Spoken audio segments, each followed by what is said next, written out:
And there is our pace boat. That is got Jim Jackson on it. That's the yellow and black. The black, yellow fin. And the boat's just behind them. Bracket 400 is on the inside. That is Simmons Marine. Bracket 500 in the middle. That is Fuel1.com and Tunnel Vision. And then 600 on the outside. Look at the race, though, between the two Class 500 boats, Matt. Tunnel Vision and Fuel1.com going deck to deck. The Warlock versus Pantera. And as we said earlier, it is rougher than it looks. It's flying along. It's bumpy.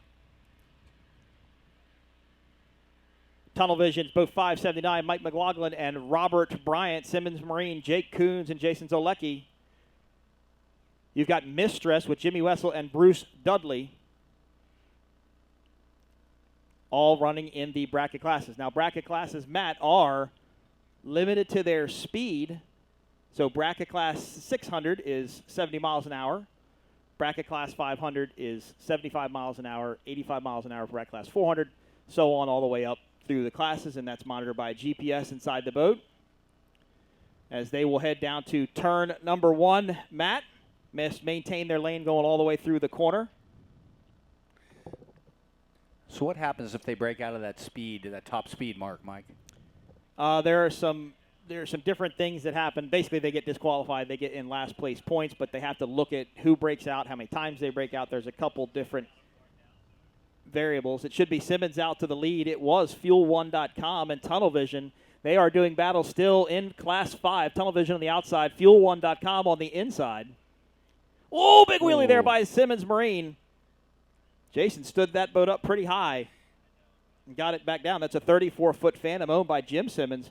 Matt, there is your rough water on the outside. It is Absolutely not calm leaving the exit of turn number 1. Now they'll run back into a dog leg as Cat 300 just went in front of us. That was Jackhammer and Lanier Custom Boats just out of our screen there.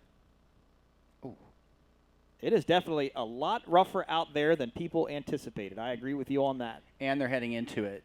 They're not following it at all. It's mostly the quarter, you know, the way it is. But in that direction, you're getting a lot more head sea. Well, and the dogleg is really short towards the south end of this course. It's a much longer run as they go north. You'll see a yellow buoy just outside of your screen. Just to the right of our screen here, there's a yellow buoy. That will be the dogleg. That's the only left turn here. Everything else right turn. Simmons Marine continues to lead in Class 4. Meanwhile, bracket class 500, Tunnel Vision, Fuel1.com, still side by side. True bracket class racing. No boat should ever pull away from another boat in bracket class racing. That's not how it's designed. Looks like Jason's got that boat a little more under control than he did before. A little fly on a more level. Jake Coons, Jason Zolecki. Jake from Ohio, Jason from Lake of the Ozarks, Missouri. And just behind this group, Tunnel Vision has pulled away from Fuel1.com. And that's Mistress just behind them. Mistress, Jimmy Wessel, and Bruce Dudley, boat number 426. So they're running bracket class 400. So currently second place in bracket class 400 is Mistress. Your leader is SimmonsMarine.com in 400. Bracket class 500, Tunnel Vision leading over Fuel1.com.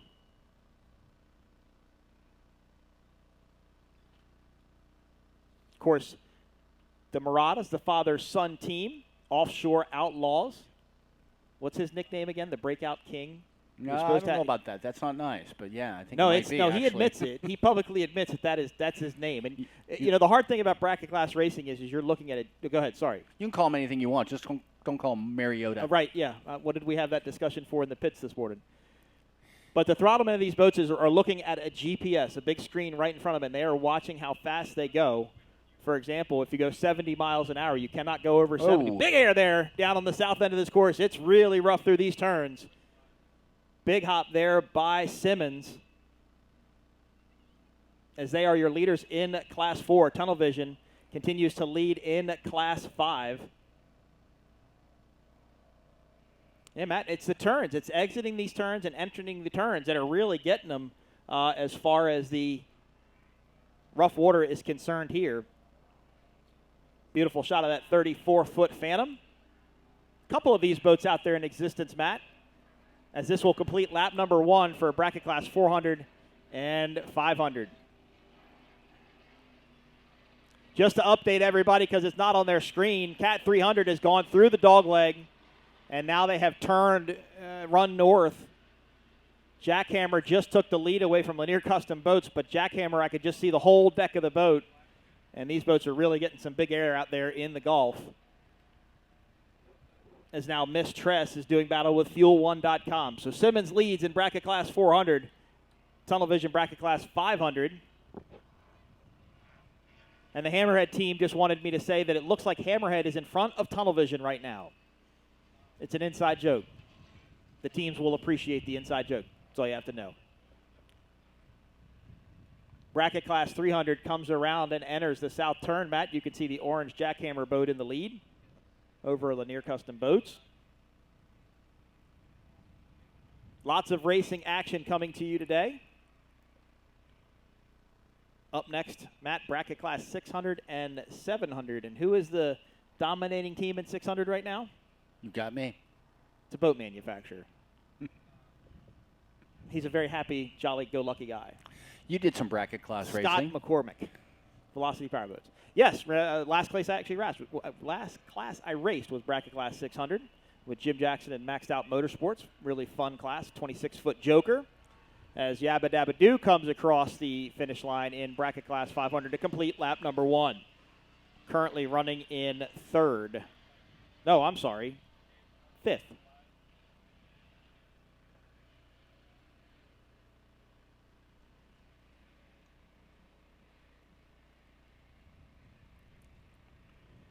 And Cat 300, here they are. This is Jackhammer.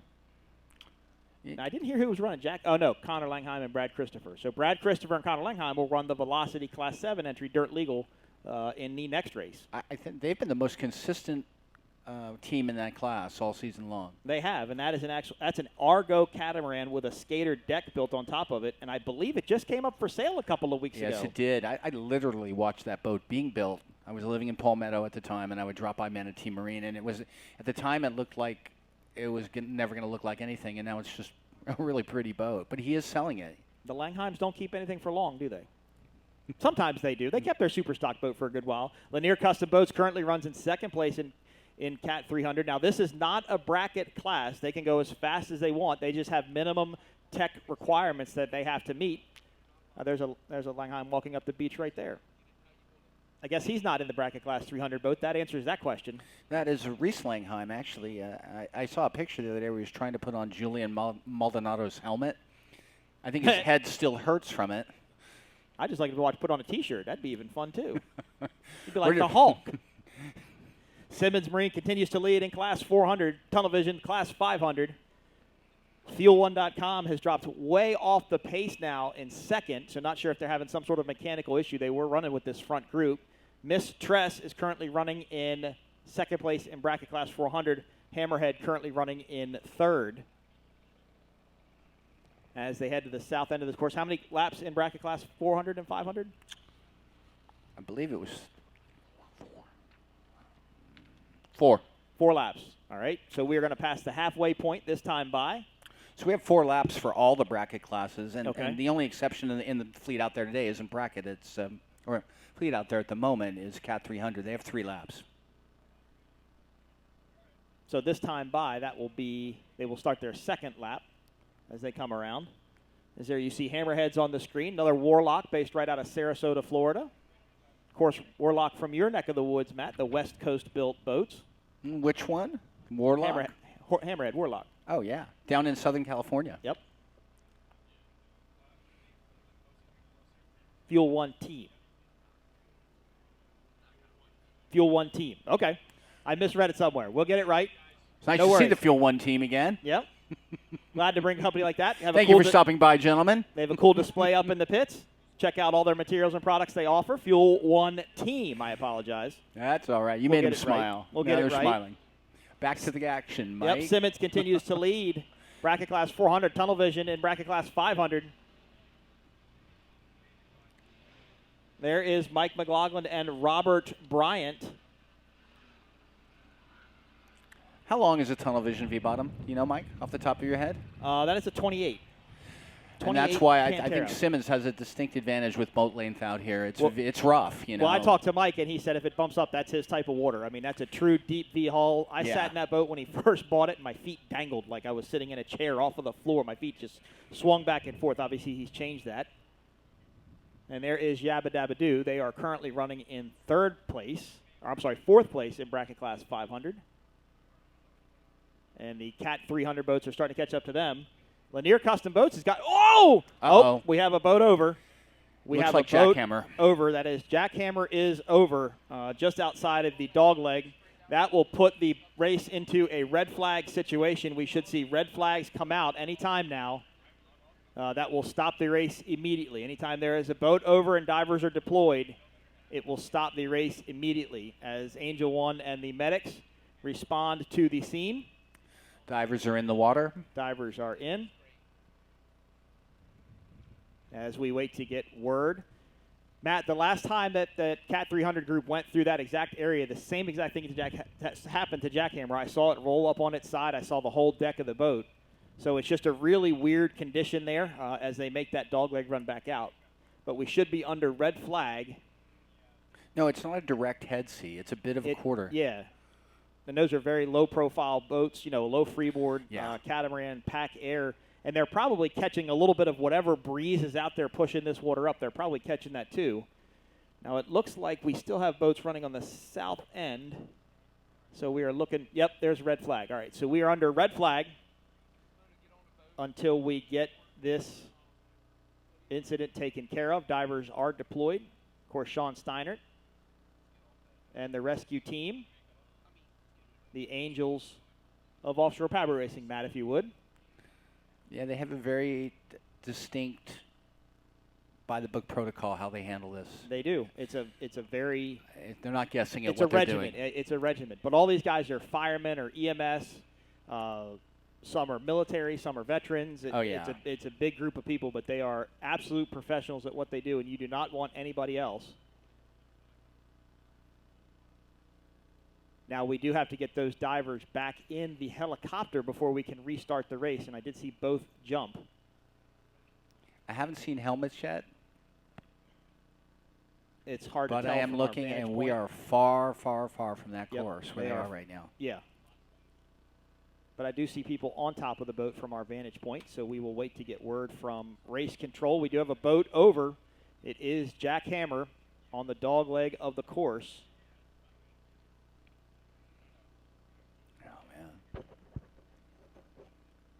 As they had actually gotten passed by Lanier Custom Boats. So, of course, Fast Response Towing is here. I saw their rib inside the harbor earlier. They will get the boat probably flipped over out there in the middle of the course and then get that boat towed in. Of course, Brad and Connor, Matt, they have to run Class 7 next. Yeah. Of course, they will be taken to land, transported to land, and checked out by medical and then cleared. Hopefully cleared in time to go run their Class 7 race coming up next. But we are going to be under a red flag for, unfortunately, an undetermined amount of time because we will have to get our medical divers back on board. Now, what Sean told me a while ago, Matt, is they will keep divers at the airport so the helicopter can simply fly back over to wherever they're flying out of, pick up two more divers. Pick up two dry divers? Two dry divers and get them going, because if not, those guys would have to get in the boat, get transported back in, get transported over to the airport, and then get back on the boat. You know, that was something I didn't know, but it makes perfect sense. You know, once you've been in the water, you're going to have to take a minute, dry out. Good to have two back so you can replace them quickly without, a long delay. And unfortunately, nothing's really close here. I mean, to get them back in, you got to go all the way back up Stump Pass, back around to where the cranes are. They got to get in the car. They got to drive to the airport. So it's a little bit amount of time. But I imagine that once this incident is cleared, they will release the helicopter to go back and get the divers. Simmons was leading in bracket class 400, tunnel vision bracket class 500. Mistress was running second in 400. And Fuel One team was running second, but they were quickly falling off the pace. Hammerhead was running in third, and Yabba Dabba Doo running in fourth. Now, was Jackhammer going to the next race in Key West? I had not heard their plans. I don't know if they are or not. I don't know that.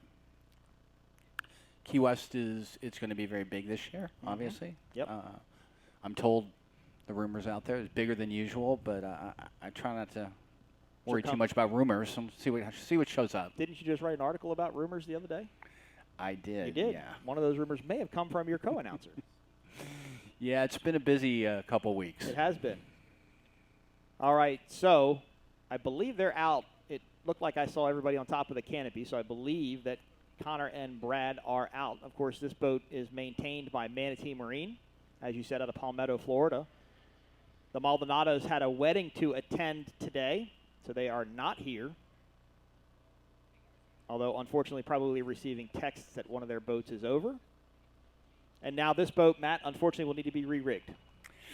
Well, yeah. Head to toe. It is for sale. It is for sale. Maybe they'll have new put a deal in on that. Rigging when it's for fresh sale. rigging, only rolled once. Only, yep. I like how you say only rolled once, like it's not bad. It's not bad because there are a lot more boats that have rolled more than once, obviously. But the reason it has to be re-rigged is as soon as those wires that are charged, positive wires, hit salt water, then they instantly corrode. They'll turn green. And I just got word from Reese Langheim that they're both out, and they are fine. Good news. Both are out and will get checked out by medical. It wasn't a violent rollover by any means. It actually went kind of slow. I thought the boat was going to fall back down. I thought it was going to make it. Yeah, I did too. It did that same exact thing on the previous lap. But as we talked before we went on the air, there is a bump out there that you can just kind of see on the horizon. And if they caught one weird or a little funky, that would have definitely ruined their day. So we will restart with laps completed in the books. Bracket Class 400 was halfway through their 4-lap race, as well as Bracket Class 500.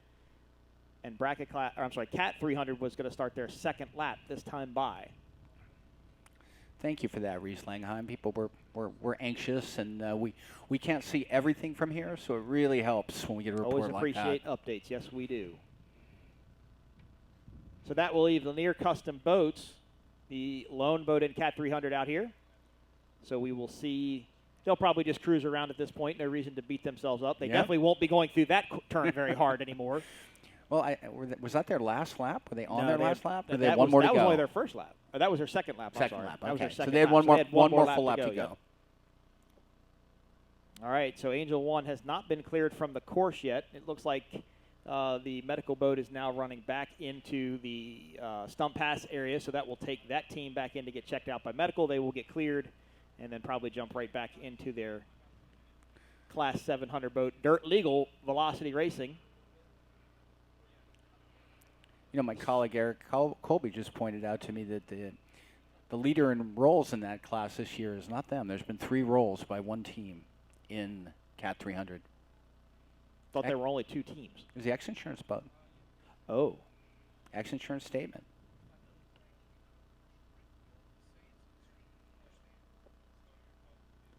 All right, well, we get an update from race control as to our red flag situation and what's going to happen to divers. We're going to take a quick commercial break. You are watching the 2025 Englewood Beach Waterfest presented by North Myrtle Beach RV Resort and Dry Dock Marina. Mike Yawoski, Matt Trulio will be back right after this. Welcome to the ultimate getaway, where adventure meets relaxation at North Myrtle Beach RV Resort and Dry Dock Marina, where every day feels like paradise. Settle in with waterfront camping, enjoy tropical vibes at our tiki bar, and make memories under the sun with us. Launch your waterway adventure by renting one of our pontoon boats or catch a wave on our Flow Rider surf simulator. North Myrtle Beach RV Resort, where camping, boating, and good times flow together. Book your stay today, 843-390-4FUN, or float on over to nmbRVresort.com.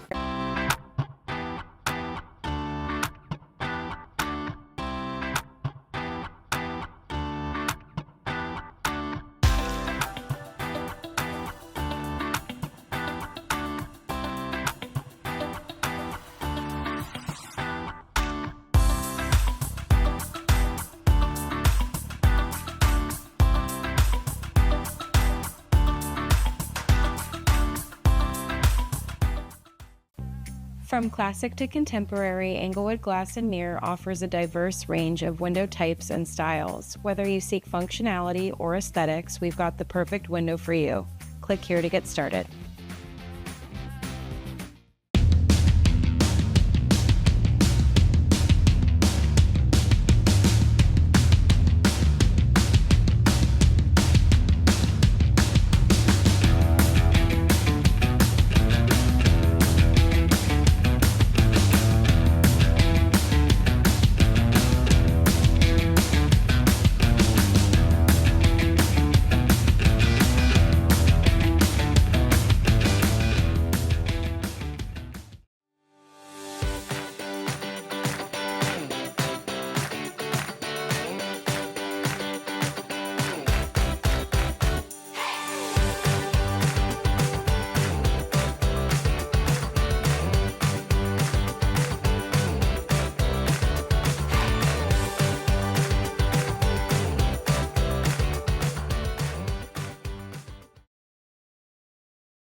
Hey RV lovers! Welcome to Cabana Bay RV Resort near Boca Grande. This isn't just camping, it's luxury living. Enjoy a sparkling pool and spa, stunning clubhouse, fitness center, pickleball, dog park, laundry, and direct trail access. Own your RV lot from $150,000, or rent a site with brick paver pads, full hookups, and optional private casita. Discover the getaway everyone's talking about. Visit CabanaBayRVResort.com today.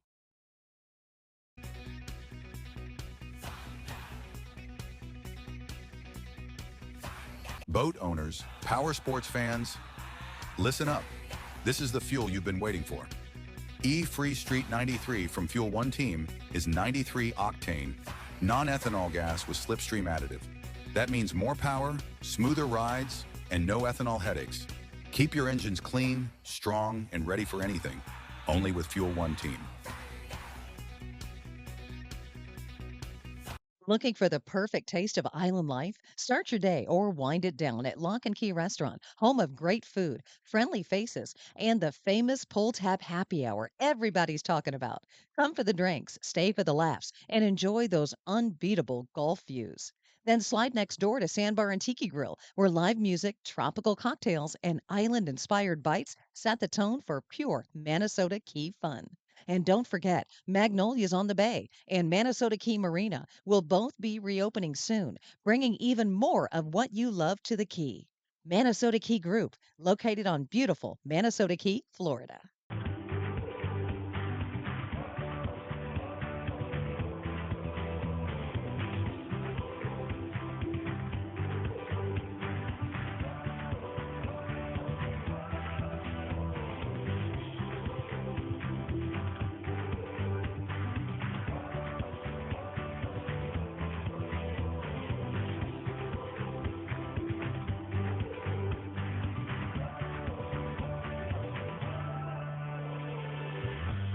Jason Saris began offshore racing in 1982. That year, he earned his first win driving Sheer Terror. 4 decades later, Jason has captured 7 national and 8 world championships. His experience in racing and marine engineering drives Team Saris Performance Marine, where precision and performance meet. Since 2009, Jason and his son Johnny continue powering success on today's offshore circuit. 40 years of offshore racing experience are applied every day at Team Saris Performance Marine. Women have no business driving boats. Nobody says it out loud, but in the boating world, that still seems to be the unwritten rule. And we are here to change that. We've teamed up to create a place for women to belong on the water, not just as passengers, but as drivers. The She Drives movement is about confidence at the helm, docking, towing, throttling, and yes, even racing. So, do you dare to drive? Because it's your turn. Follow us at Leanna, River Hotties, and Demon Bikini Race Team. We're just getting started.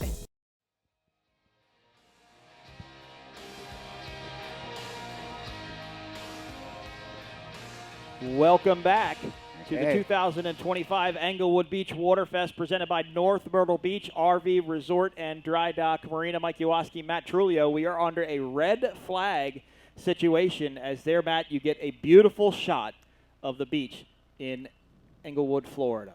So we just had a good question from a fan, Mike. We did, yep. Red flag, everything stops. How do they restart? How does that work? They're going to restart in their starting order. So they'll line back up exactly where they start and restart. So it's a chance for some teams to reset and think I'll have a better shot as they take the green flag. And it's a chance for some teams to get a little bit more nervous to make sure they don't make that mistake and lose that lead that they had.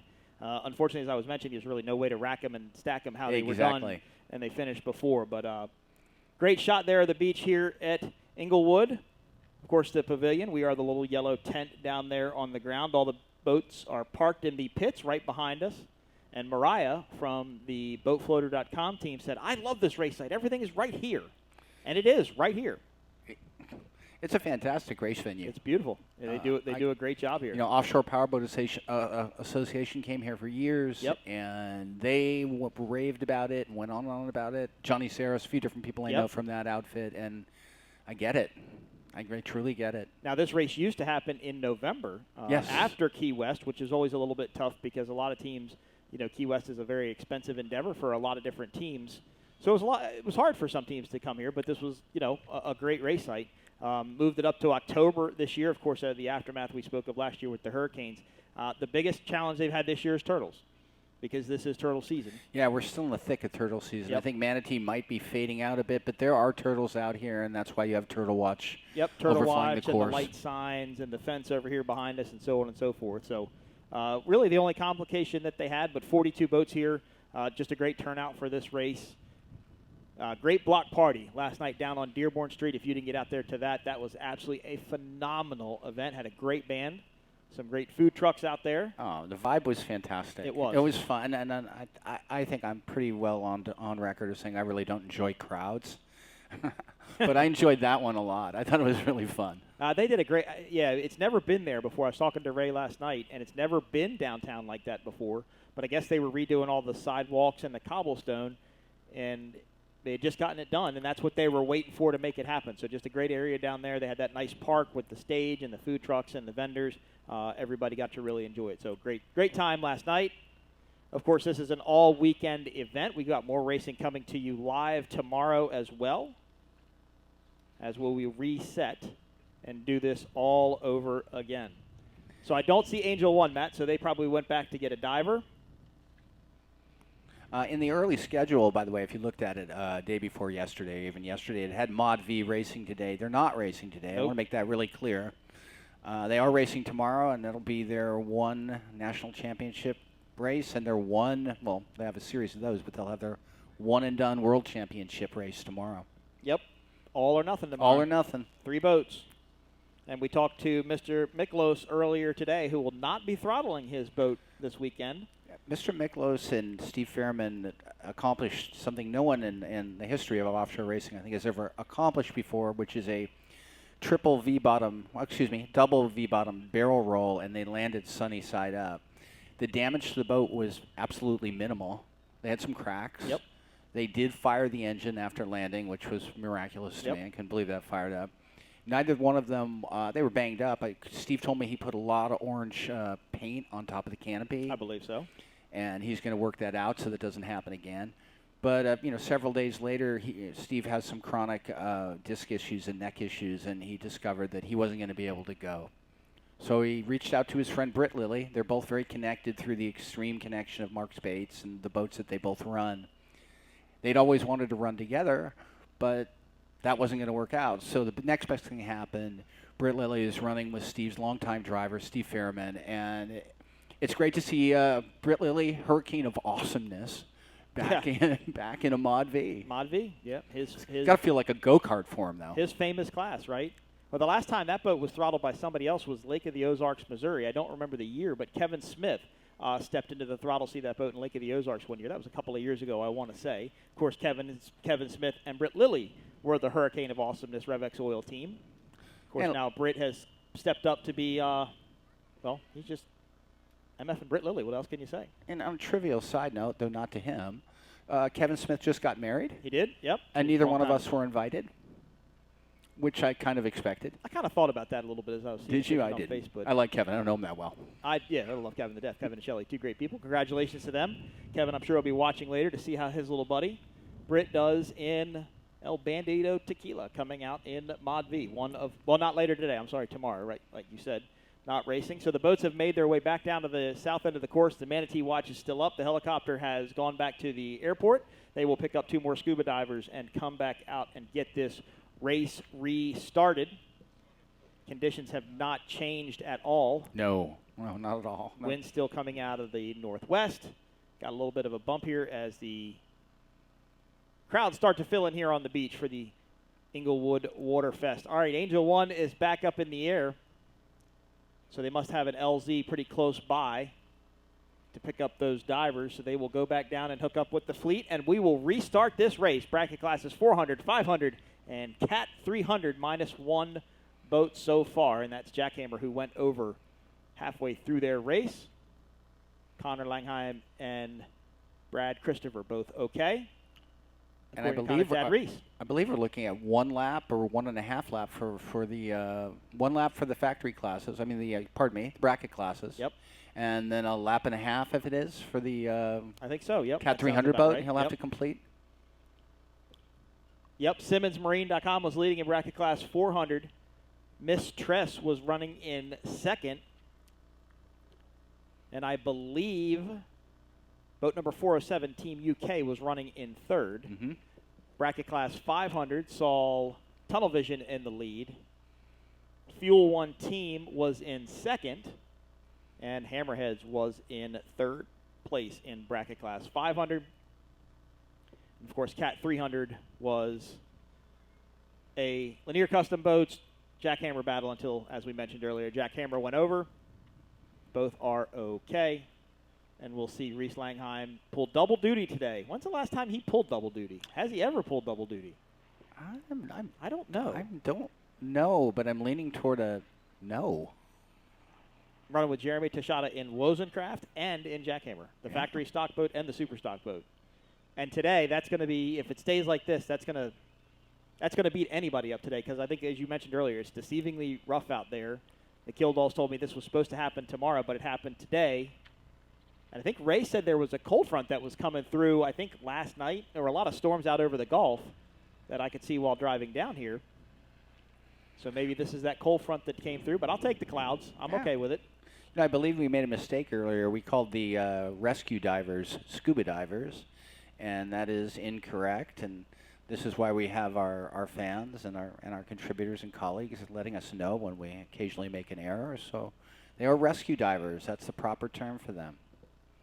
Of course, they got their fill in today. Sometimes they will do a mock jump, if you would, out of helicopters at the end of the race. But that's just to get back in to land, so they don't have to go back with the helicopters. Plus, they've sat in the helicopter all day with all their gear on, so they're probably at about 1,000 degrees temperature. So they'll jump into the water and cool off.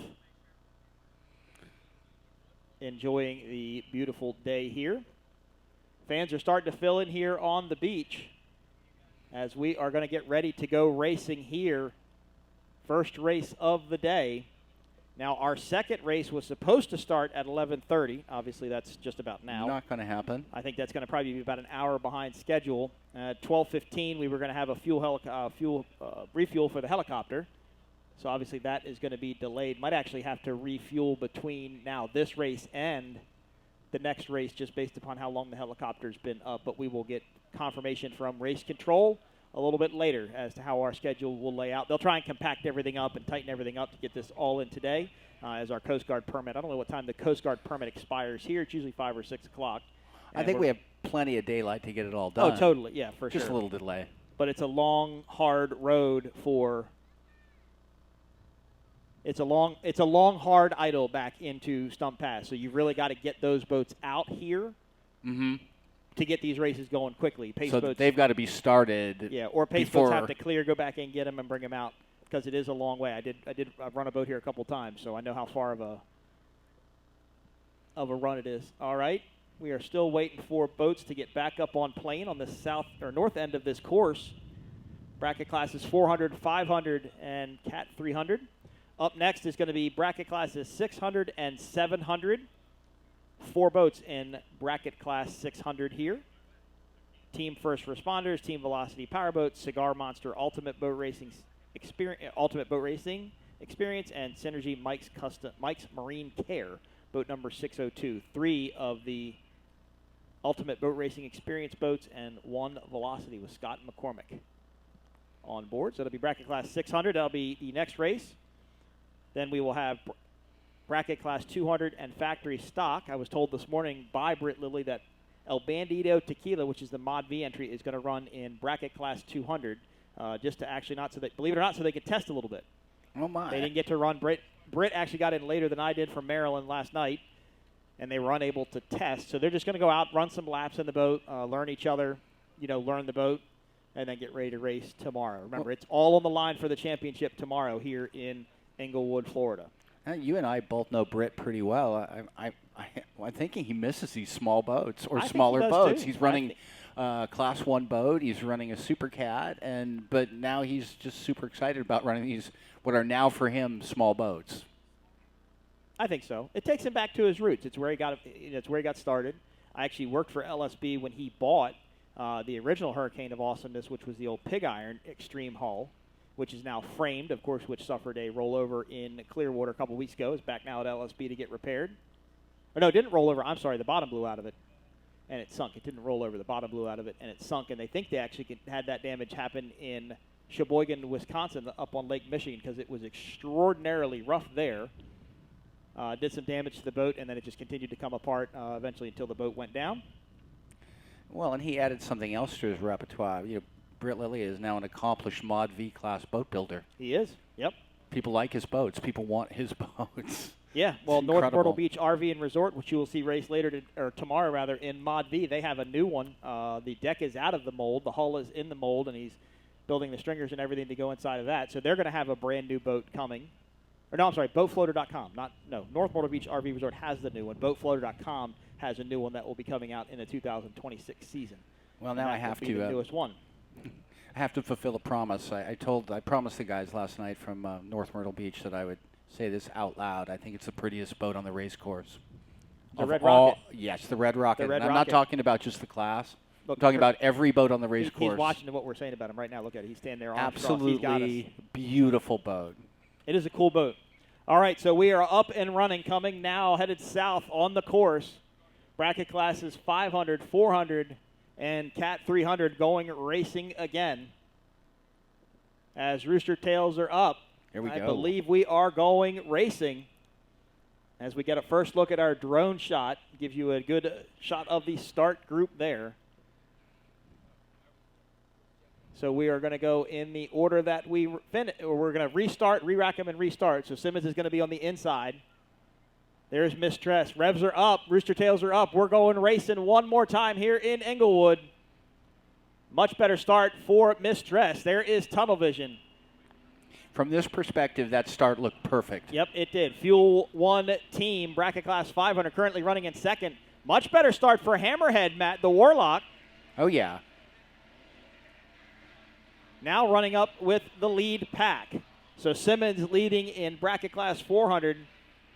Deck-to-deck race between Tunnel Vision and Fuel 1 team in bracket class 500. And then the Cat 300 boat will come across the start line. One more lap to go for this team. Simmons is on the inside. Still getting some pretty good air there, Matt. Oh, yeah. As they have more of a trailing quartering sea here, which everything seems to be real calm. There is Lanier Custom Boats. Earl Lanier was in St. Petersburg. Cool boats. Looking forward to seeing this class grow and these boats just kind of continue to evolve. Although I wouldn't want to run them in conditions like this. That's just me. I'm a little too old for this. Because it is hard. These boats are designed, to more these are a little bit more flat water, calm water boats than they are rough water boats. It has promise, this It class. does. It has a tremendous amount of promise. I know there's a lot of these being built. I know there's a lot of them being built right now to come in and run this class. And that's what I keep hearing or understanding is that there are a lot of them being built. At some point, we're going to have to see more on the water for it to be really viable. Yep. But there is promise. But it's just like factory stock. What did factory stock start with? One boat for 2 seasons. Yeah, now that's true. No, that's very true. Five boats here this weekend is going to be great. Got a mix of Doug Wrights and MTIs here. Of course, 151 Express is in town. Good Boy Vodka Go GPS is here. Motlick's here. Well, and if you look at it, Taylor Sissom had the courage to go out there and run for almost 2 seasons, mostly by herself, and she had the courage to just do it and disregard all the naysaying and all the laughing and just kind of awful stuff, and that class is fantastic. Of course, they ran the Mercury Racing 450s prior to that class, engine being discontinued and the 500s coming onto the market. Back to the racing action live here in Englewood. That looks like Simmons on the outside. Miss Triss currently running in second in bracket class 400. This should be 500 just behind this group. Tunnel Vision was leading, not by much as they went across the start-finish line. Simmons makes the dog leg. There goes Miss Triss. There goes Tunnel Vision. Tunnel Vision continues to lead in 500. Simmons in 400. Miss Triss running in second in bracket class 400. And Fuel One Team running second in bracket class 500. So Matt just kind of picked up right where they left off when that red flag occurred.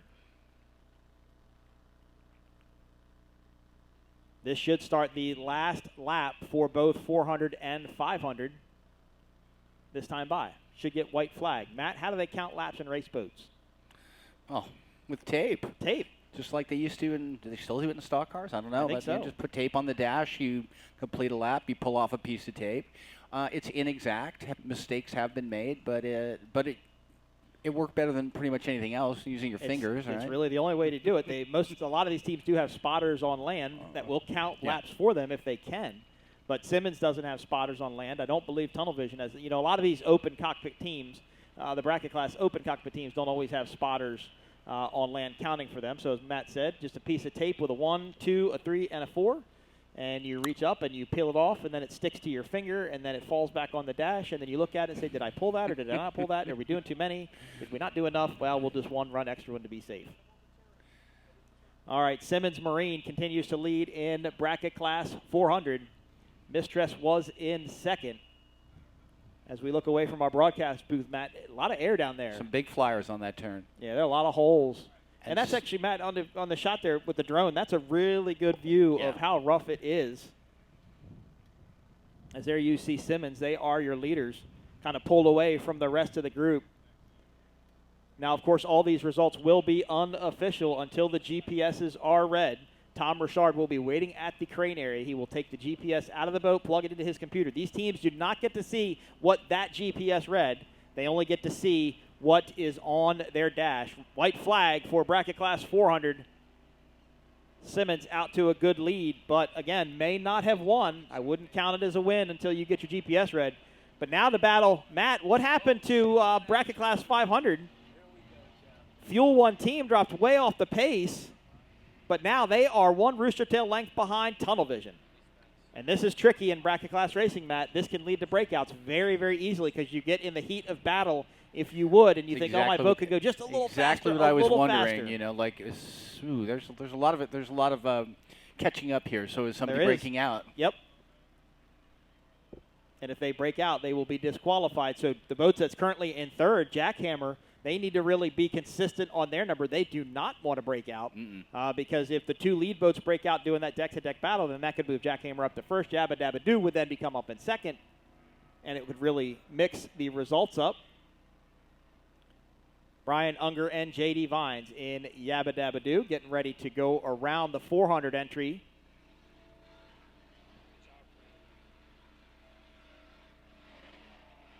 Of Team UK, Andrew Foster and James Norville in that Phantom. Yabba Dabba Doo banging the rev limiter a little bit there as they come up out of the water. That's the pop you hear as the pressure frees up. So two people in these boats, Matt, a driver and a throttle man. Explain their responsibilities to us. Well, driver is pretty self-explanatory. He's got to drive and keep the boat on course. Whoa, hold on. Jake Coons was out here earlier looking at the course with me with Jason Zalecki from Simmons Marine, and he looked south and he went, man, that buoy is really hard to see that far away. So they're going to keep the boat straight and fly, but they're the ones that are going to watch the turns, watch the buoys, and be able to get that boat. Well, they also used to have this position called navigator that's been ruled out. This is true. Yep. Doing exactly that. But so the throttleman is controlling not just the speed of the boat, but the running attitude of the boat through the trim of the outdrives or the outboards. Doesn't really matter. But he's calling that's the angle of the engine as as a propeller strikes the water. Yep. They also, some of these boats have trim tabs, I do believe. Yep. He can control the angle of the boat's running attitude with the trim tabs, mostly used to combat sea conditions. Yep. The conditions out here today, they're definitely running trim tabs going into it to keep the bow down. And if you've Probably got running trim at neutral, I would if you've think. got a quartering sea, you can drop a tab to make the boat run level, help it run level. Depends on how big it is, though, because if you get a big one and it kicks the back of the boat Yeah. up, then you're going to stuff the front end. So you want to carry the bow just a little bit more when it's a trailing or quartering sea from the back.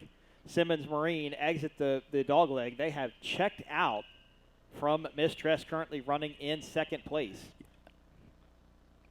Of course, we have to thank the Charlotte County Tourism Board for having us back one more year here in Englewood. Could not do it without all our local officials making this race happen. Tunnel Vision continues to lead in bracket class 500. Fuel One team has dropped off the pace just a little bit, not a lot, but just enough to give Tunnel Vision a little bit of breathing room. Now back to Matt, what you were talking about being driver and throttle man.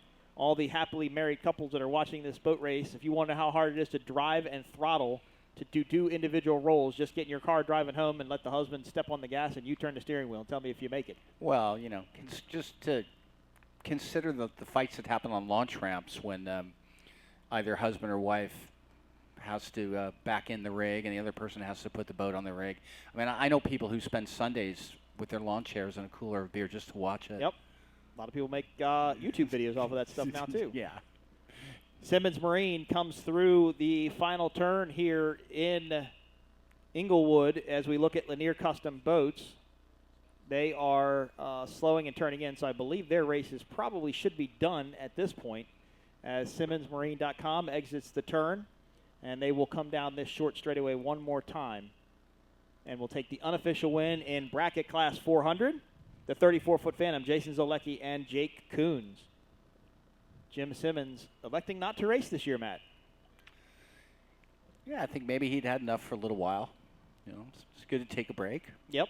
He's been doing this for a very, very long time. But his boat is showing spectacularly right now.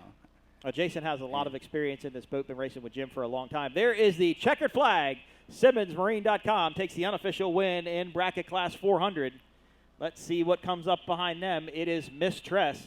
And, Matt, it looks like a Fuel One team, they're trying to make a run for it. A last-ditch effort in bracket class 500. Man, that's really tough there.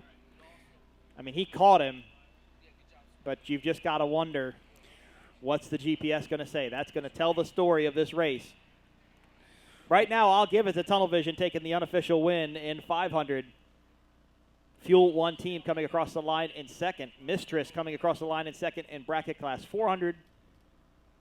As next up should be Hammerhead coming across.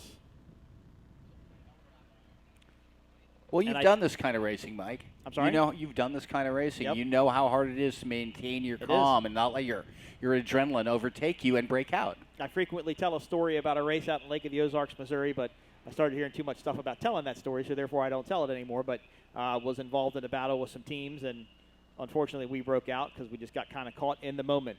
Hammerhead comes across the line. They're going to come across the line unofficially in third place in bracket class 500. And again, I say unofficial because GPSs will have to be read by the race officials, and that will determine your finishing positions. Wrapping up the first race of the day here for the 2025 Englewood Beach Waterfest presented by North Myrtle Beach RV Resort and Dry Dock Marina. Up next going to be bracket class 600 and 700. More bracket class racing. Of course, we've got the Ultimate Boat Racing Experience entries and Velocity Racing in bracket class 700 coming up next.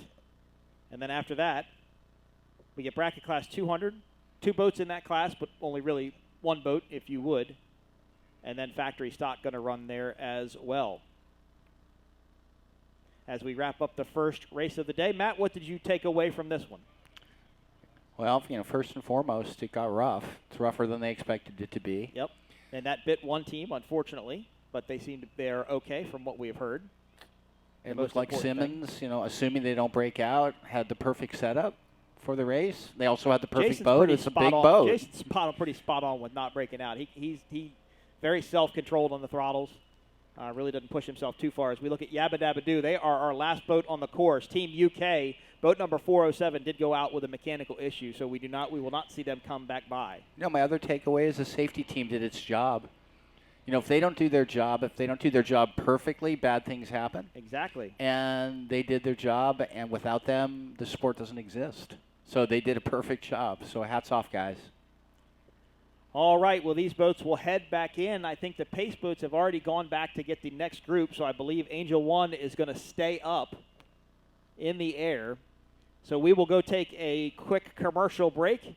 We will get an update from race control.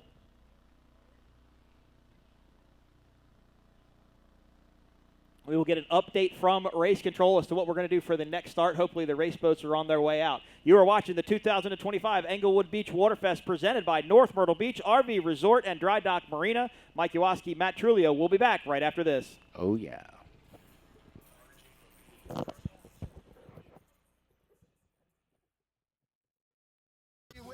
Welcome to the ultimate getaway, where adventure meets relaxation at North Myrtle Beach RV Resort and Dry Dock Marina, where every day feels like paradise. Settle in with waterfront camping, enjoy tropical vibes at our tiki bar, and make memories under the sun with us. Launch your waterway adventure by renting one of our pontoon boats or catch a wave on our Flow Rider surf simulator. North Myrtle Beach RV Resort, where camping, boating, and good times flow together. Book your stay today, 843-390-4FUN, or float on over to nmbRVresort.com.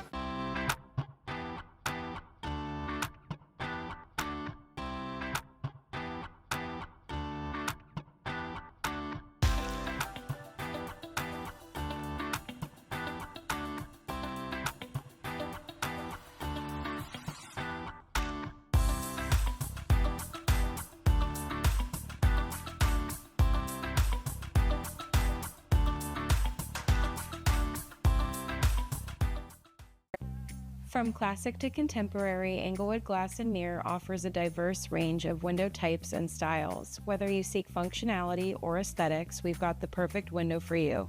Click here to get started.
Hey RV lovers! Welcome to Cabana Bay RV Resort near Boca Grande. This isn't just camping, it's luxury living. Enjoy a sparkling pool and spa, stunning clubhouse, fitness center, pickleball, dog park, laundry, and direct trail access. Own your RV lot from $150,000, or rent a site with brick paver pads, full hookups, and optional private casita. Discover the getaway everyone's talking about. Visit CabanaBayRVResort.com today.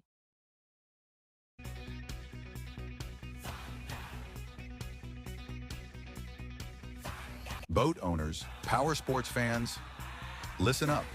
This is the fuel you've been waiting for.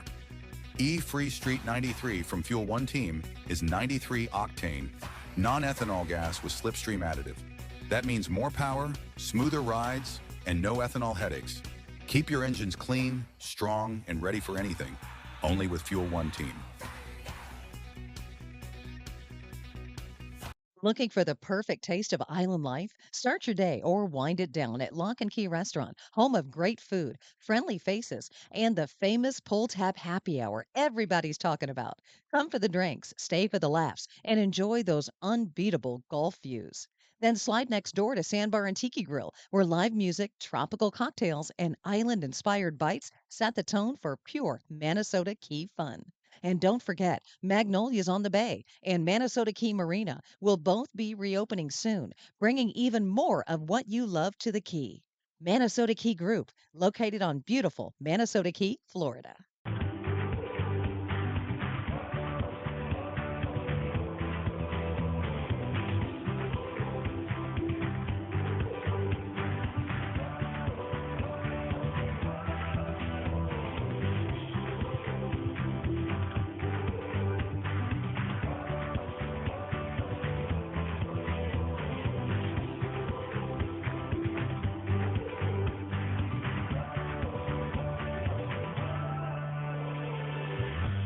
Jason Saris began offshore racing in 1982.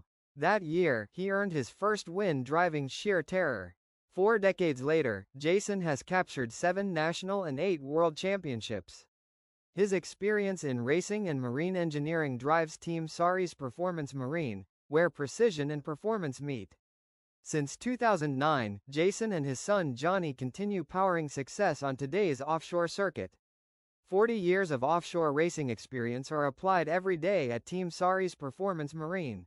Women have no business driving boats. Nobody says it out loud, but in the boating world, that still seems to be the unwritten rule. And we are here to change that.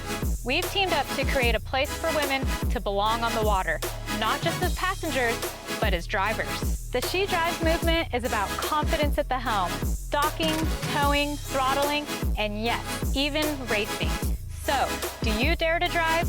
Because it's your turn. Follow us at Leanna, River Hotties, and Demon Bikini Race Team.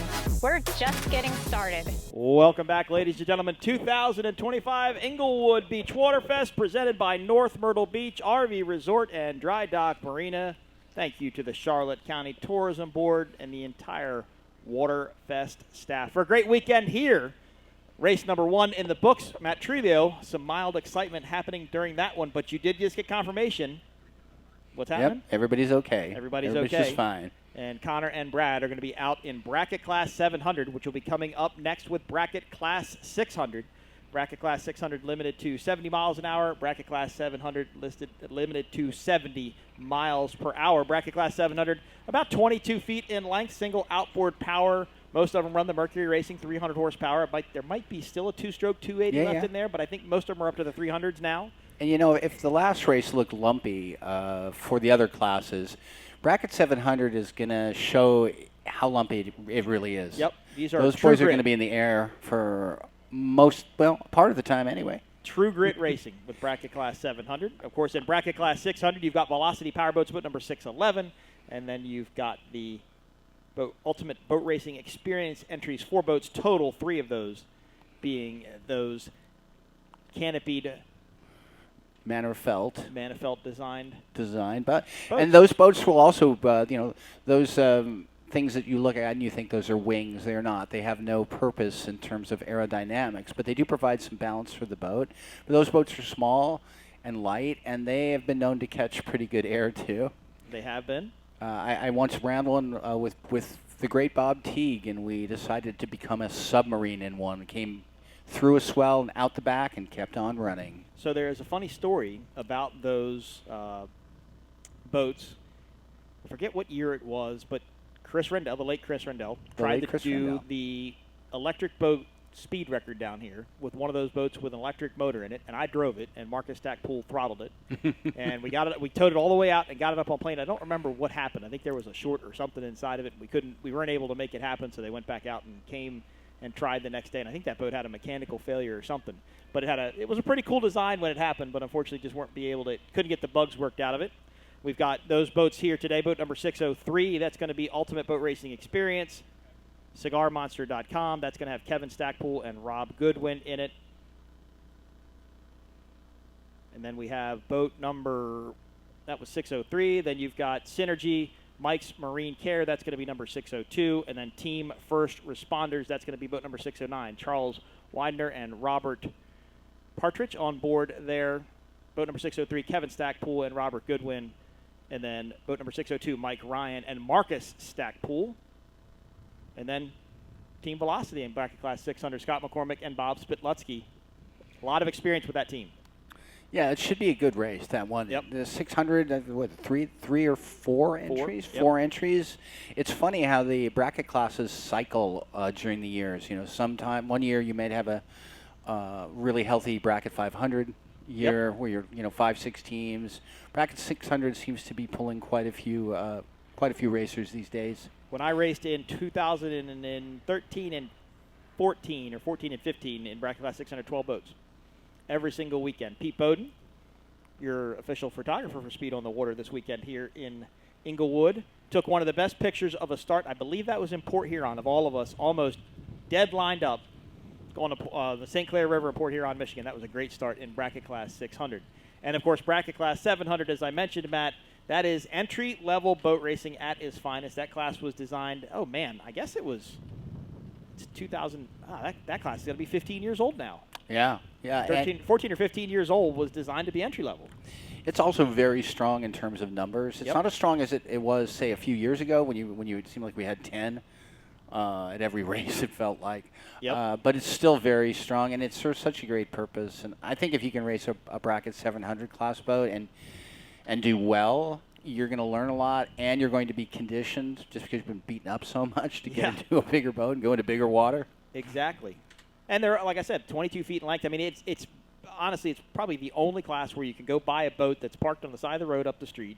Obviously, you have to make sure structurally it's in okay shape, but you can literally bring it out here and go racing. There's nothing special about it. These are all production boats. As I mentioned, running the Mercury Racing 300 horsepower engines. Some still probably running the 280s. I think probably Shocker might still be running the two-stroke motor, I think. Interestingly, you don't see a lot of bracket 700 boats come apart. Maybe there's less to come apart. Occasionally, there was a delamination a few years ago. Yeah, I mean, I think over the years they have. But let's be honest, a lot of these people take these boats and rebuild them and reinforce them and redo the stringers and the floors and the transoms and just make them stronger. Because a lot of these boats are early 1980s and the years that they were built. Of course, Dirt Legal Velocity that's the 22 Velocity called the Punisher now that Scott McCormick builds out of Florida. That is the newest one here. Now, the Kluwat Racing Team, Blind River Bar, getting run this weekend by Rick Haymeyer and Owen Buis, the team that used to run that boat when it was the X-Insurance entry. That boat has been completely ripped apart and rebuilt. Yeah. And it's a cool boat. They've done a great job with it. Of course, when it was X-Insurance and Owen Buis with Statement Marine. Well, and Dustin is new to this, but Owen is not. Yep. Owen's a veteran of bracket 107 class ranks. He really is. Yep. Comes from a racing family. It seemed like Owen was racing before his father Nick was Statement Marine. Yep. Probably got that wrong, but they really have embraced the sport, and they support it very well as a family.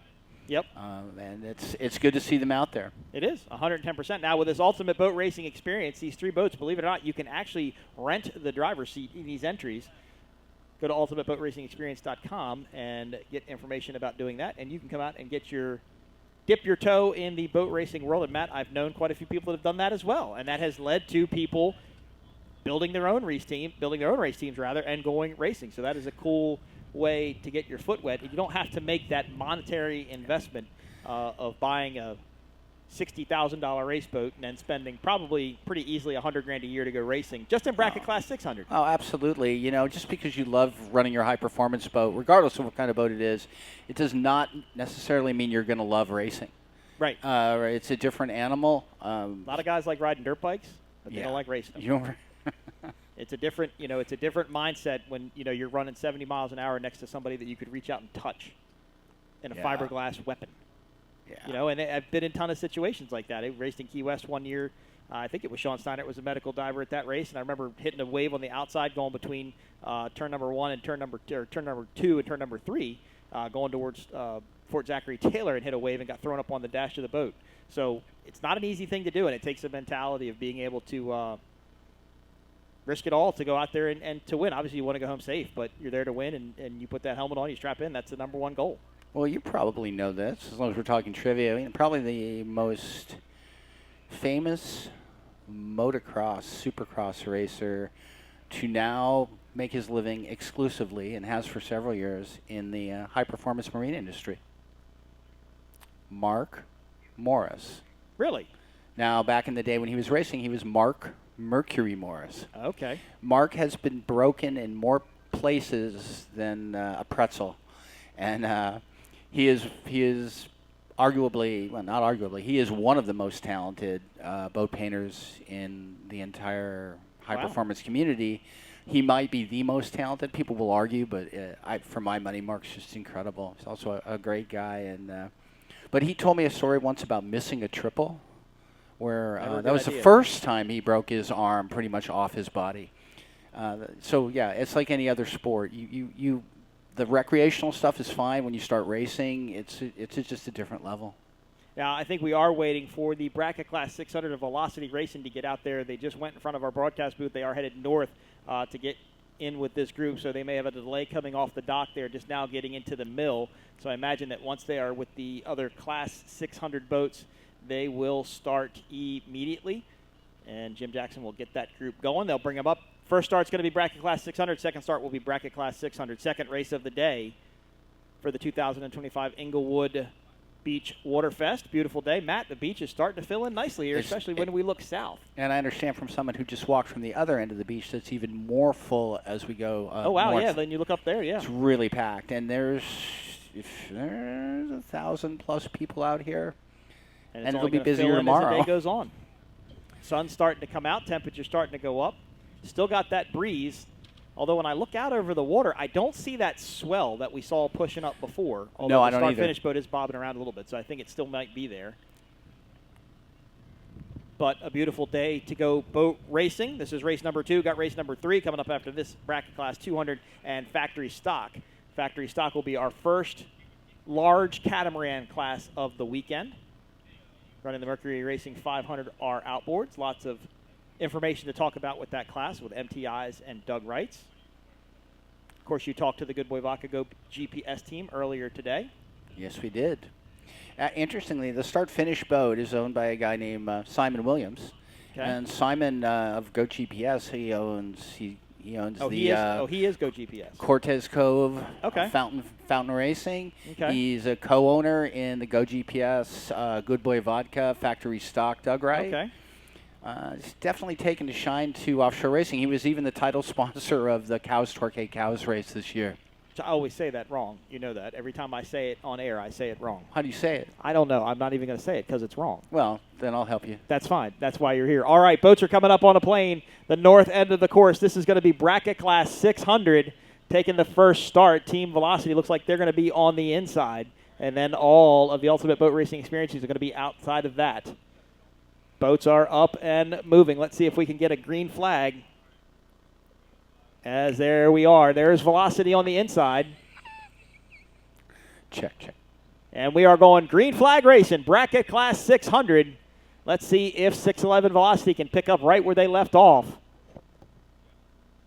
It'll be kind of hard to distinguish what boats are which with the Ultimate Boat Racing experience. That's boat number 602, currently running deck-to-deck in bracket class 600. Again, cannot go over 70 miles an hour. Matt running 4 laps, right? Yes. And it's a deck-to-deck battle between first and second and second and third. I'm sorry, first and second and third and fourth, as they are all side by side. Going back now to bracket class 700. True Grit Offshore Racing right here. 22-foot single-engine outboard-powered hulls, limited to 60 miles an hour. They come across the start line. And that's Proven Marine on the inside of this group. Ooh. Dirt Legal Velocity in the middle. There is Shocker, and there is Kluot Blind River Bar.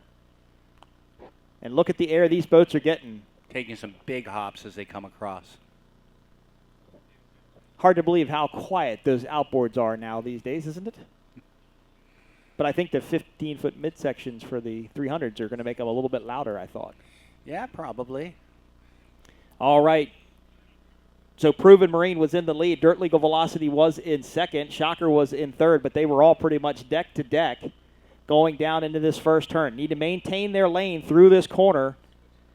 Matt, what that means is they cannot cut each other off. If they've got the lead, they've got to stay there. They can't swing out wide and cut another team off, or that could possibly be an infraction from race control.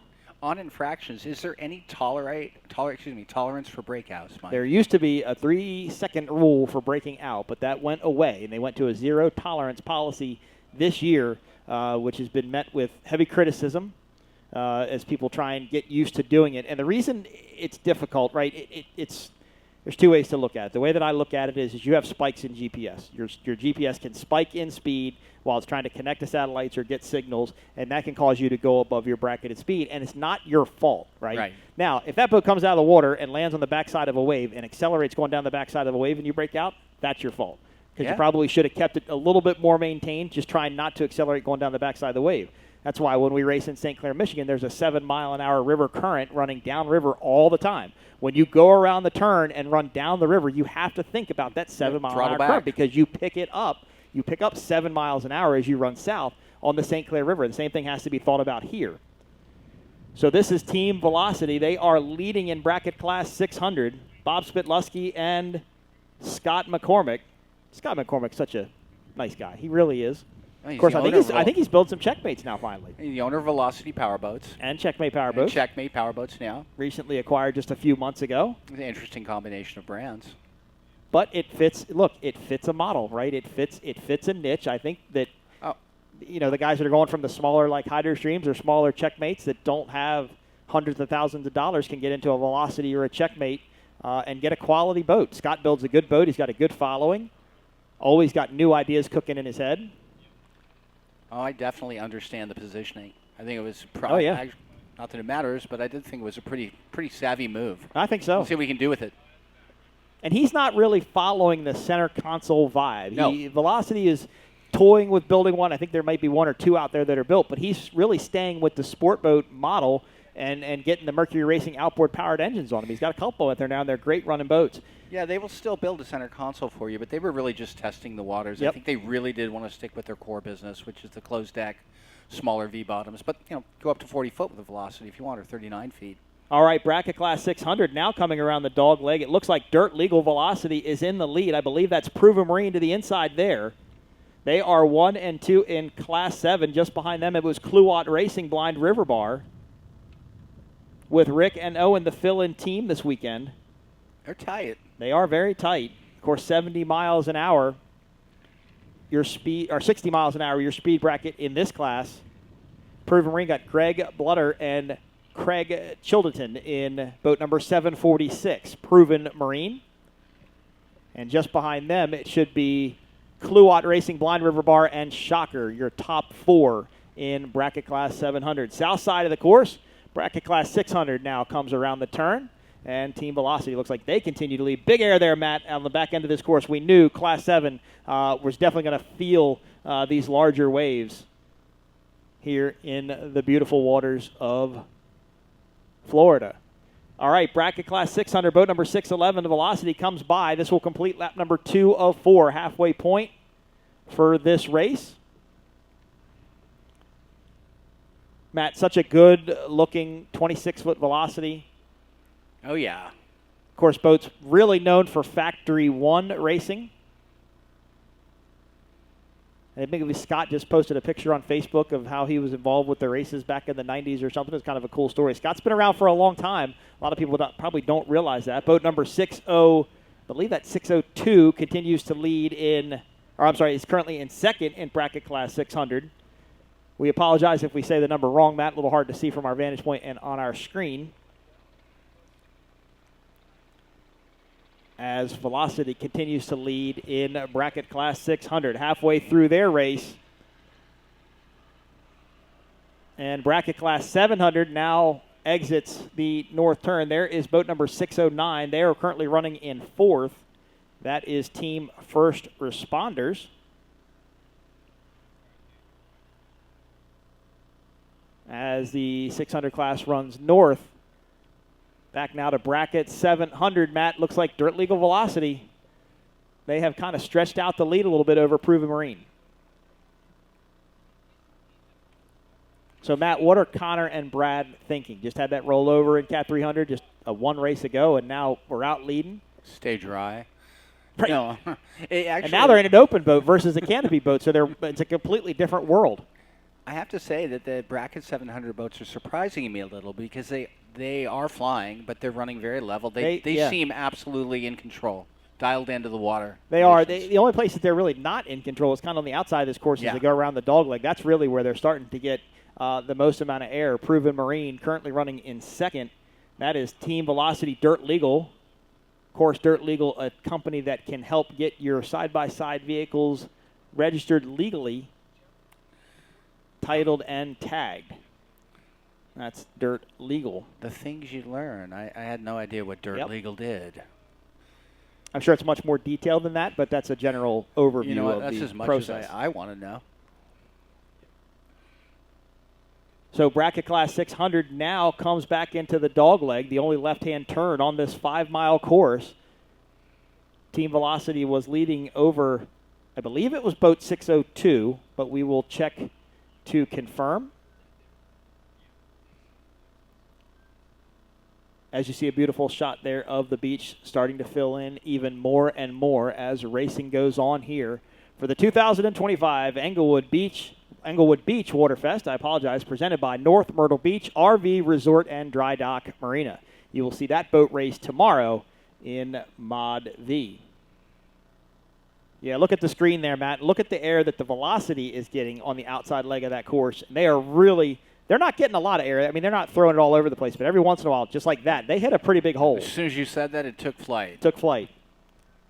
So now we talked about the responsibility of the throttle man and the driver during our first race. Every time that boat leaves the water, the throttle man is getting off of the gas. Okay, he's getting off the throttles. He won't pull it all the way back. Each throttle man does things obviously a little bit differently. They don't want to go all the way back. But the idea is to get the pressure off the prop, because it's just like, well, we're in Florida. They don't know anything about ice and driving in Florida. But when you drive on ice and your tires spin and then you hit dry asphalt, it creates a torque all the way through the powertrain of your car and will cause unnecessary strain. Well, it's the same thing. Prop leaves the water of the boat. It's free spinning through the air. And as soon as it jumps back in the water or lands back in the water, it hits and it bites. And that creates a tremendous amount of stress through either the Bravo 1 outdrive, the Mercury 6 outdrive, or even the Mercury Racing outboard engines that we see here. So the throttle man is really managing not only that, but how that boat flies level, as you mentioned, with trim tabs. Mod Vs, of course, have ballast tanks in them. Yeah, it's something we commonly talk about is loading and unloading. Yep. And it creates the greatest stress on the lower units when that happens. 100%. Anybody that's ridden the jet ski, whenever that jet ski is and comes out of the water, technically you're supposed to kind of let go off the throttle, but it happens so quick that you can't do that. Magnify that on a larger scale, and that's what they're doing inside these boats. You look at a propeller shaft, and it's stainless steel, and you look at it and you think, no way that thing could ever possibly break. They break like twigs. Break all the time. Break all the time. Our larger boats that will come out later have Mercury Racing number 6 drives on them, and they break prop shafts. And those are 2 inches thick. That should tell you everything. Solid steel propeller or solid steel drive shafts. So propeller blades breaking is just like potato chips. Yep. You know, it happens a lot. And the larger boats, $15,000 per prop in some of these Class 1 entries. That might be on the cheaper side nowadays. Team Velocity continues to lead in bracket class 600 as they start lap number 3 of 4. And it's still hard to tell. I do believe it's, I think he gave me the colors, though. That might help.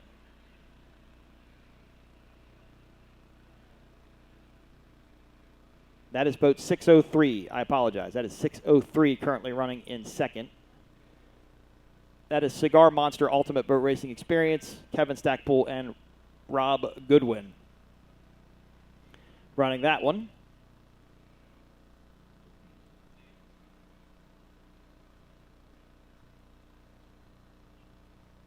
Boat 602, Synergy Prototyping Mike's Marine Care. That is currently running in third in bracket class 600.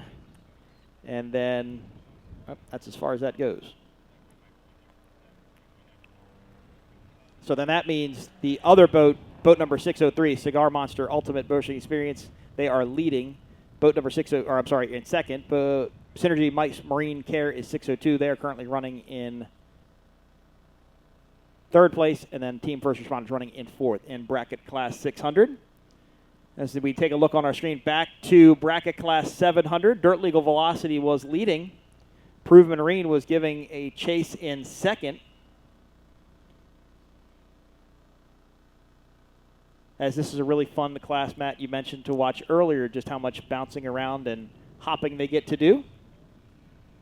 They will be on lap number 3 as well, as we are past the halfway point of our second race here. Now, I'm fairly certain that we're going to do a helicopter refuel after this race, so we will probably have about a half hour to 40 minutes between this race and our next race as we go for helicopter refuel this afternoon. As Dirt Legal Velocity continues to lead in bracket class 700. Oh, Matt, now it's Kluot, Blind River Bar, currently in second. Oh, yeah. And Proven Marine dropped back to third. What happened to Proven Marine? As they have been, they've lost a lot of ground in third. They're not out of it by any means, but they were running right there with the leaders last time by. So not sure what's going on with that Proven Marine team. And Shocker currently comes across the line in fourth. So this is lap number 3. One more lap to go as both bracket class 700 and 600 come by one more time. And Matt, look how much faster. So the outside of our course, there goes Velocity through the dogleg, and there goes Shocker. That gives you an example of the speed differences kind of between these two classes. It's only 10 miles an hour, but it's more than just that. It's how the boat rides. It's how the boat flies. And that Velocity just looks fantastic, as they should get the checkered flag. Of course, as I mentioned during the first race, Matt, all these results are unofficial. Not just these results, but all of the results. All the results. All spec the classes, races, yes. Spec classes, true, yep. There's tech and all that to go through. And anytime we report anything, whether it's here or online at Speed on the Water, it is always mentioned as provisional, subject to verification by whatever sanctioning body we happen to be talking about. Cat 300 was our first spec class of the day.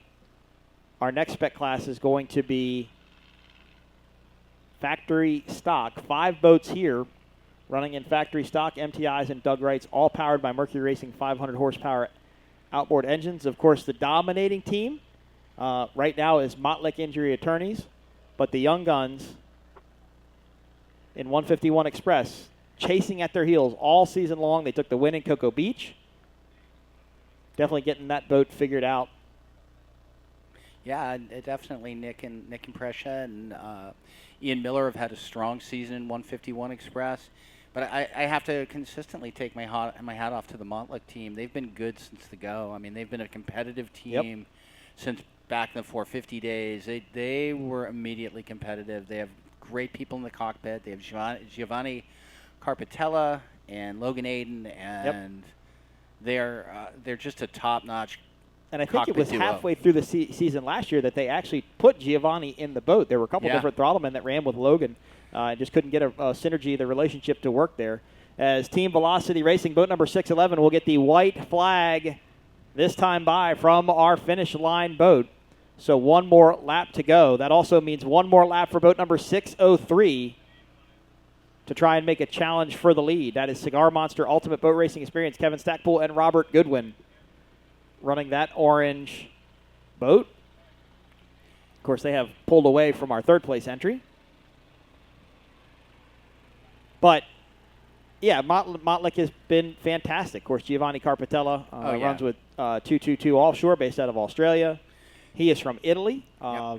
I don't know all of his credentials. You probably know more than I do, but he's been around a very, very long time and a very, very experienced throttleman. He's a world-class Class 1 racer, and he can you imagine, Logan Aiden, he's been in it a little while, and he's clearly talented driver, and then he gets paired with really a legend in the sport, and he's held his own really well. They work well together. They do. And the proof is in the pudding. They win. And Logan is a very good car racer. He has a lot of experience racing cars. And I think that transferred over well to boat racing, although the experience is completely different. You still have to have the racer mentality, the racer experience, the racer knowledge. And Logan's got that. A good kid, very nice, very polite, very respectful. And Mottlick, as I mentioned during the awards in St. Pete, Mottlick Injury Attorneys has been great for the sport. They really have a great presence in the pits now. They've got their merchandise trailer. They've got their hauler that show up. And to everybody that's listening live here on the beach in Englewood, you can go up and buy your team's favorite T-shirts. All of these teams have T-shirts for sale. Whether they have a trailer or whether they don't, they all have T-shirts that they would love to sell to you, and that's a great way to support these teams, puts money back into their pockets, and help bring them to towns like this. If you have enough money, you can probably buy one off somebody's back. You probably can. Oh, if I don't, okay. It's a little hot. Well, just saying. If they didn't have one. They'll sell anything to make life a little bit easier, but most of them do have shirts. I know North Myrtle Beach RV Resort had shirts last night. Montlake's got their trailer, their merchandise trailer. A couple teams have those. Really doing a great job. All right, back now to racing action. Bracket Class 700 coming around the north turn, Matt, and it looks like they are getting ready to put a Bracket Class 600 boat one lap down. That's Dirt Legal Velocity in the lead. Connor Langheim, Brad Christopher in that beautiful orange and black livery Velocity. And as you mentioned, Class 7, look, I think the bracket classes are just trying to find a little bit of a home right now, if you would. They just, OPA, which is based out of the Northeast, that was predominantly the bracket class group. They've put on a couple of events this year, as now bracket class 700 will get the white flag this time by. But I think they're just waiting for everything to shake out. I think everybody's waiting to see what happens and who decides to go where and do what. There's a lot going on. There is, for sure. But bracket classes, I will say, have been traditionally underappreciated for what they are and what they bring to the sport.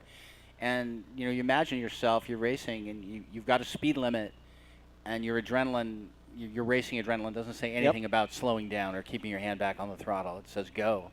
And if you're familiar with drag racing, bracket racing in drag racing is when you say, okay, my car is going to make it down that quarter mile in 5.5 seconds. You could go 5.5 seconds and slower and be just fine. But if you go faster than 5.5 seconds, you're disqualified. You lose. So, it's the same thing. Your car can go faster, but you've got to dial it back to run the speed you think you can run. And it's the same thing with bracket class racing here. They know their boats.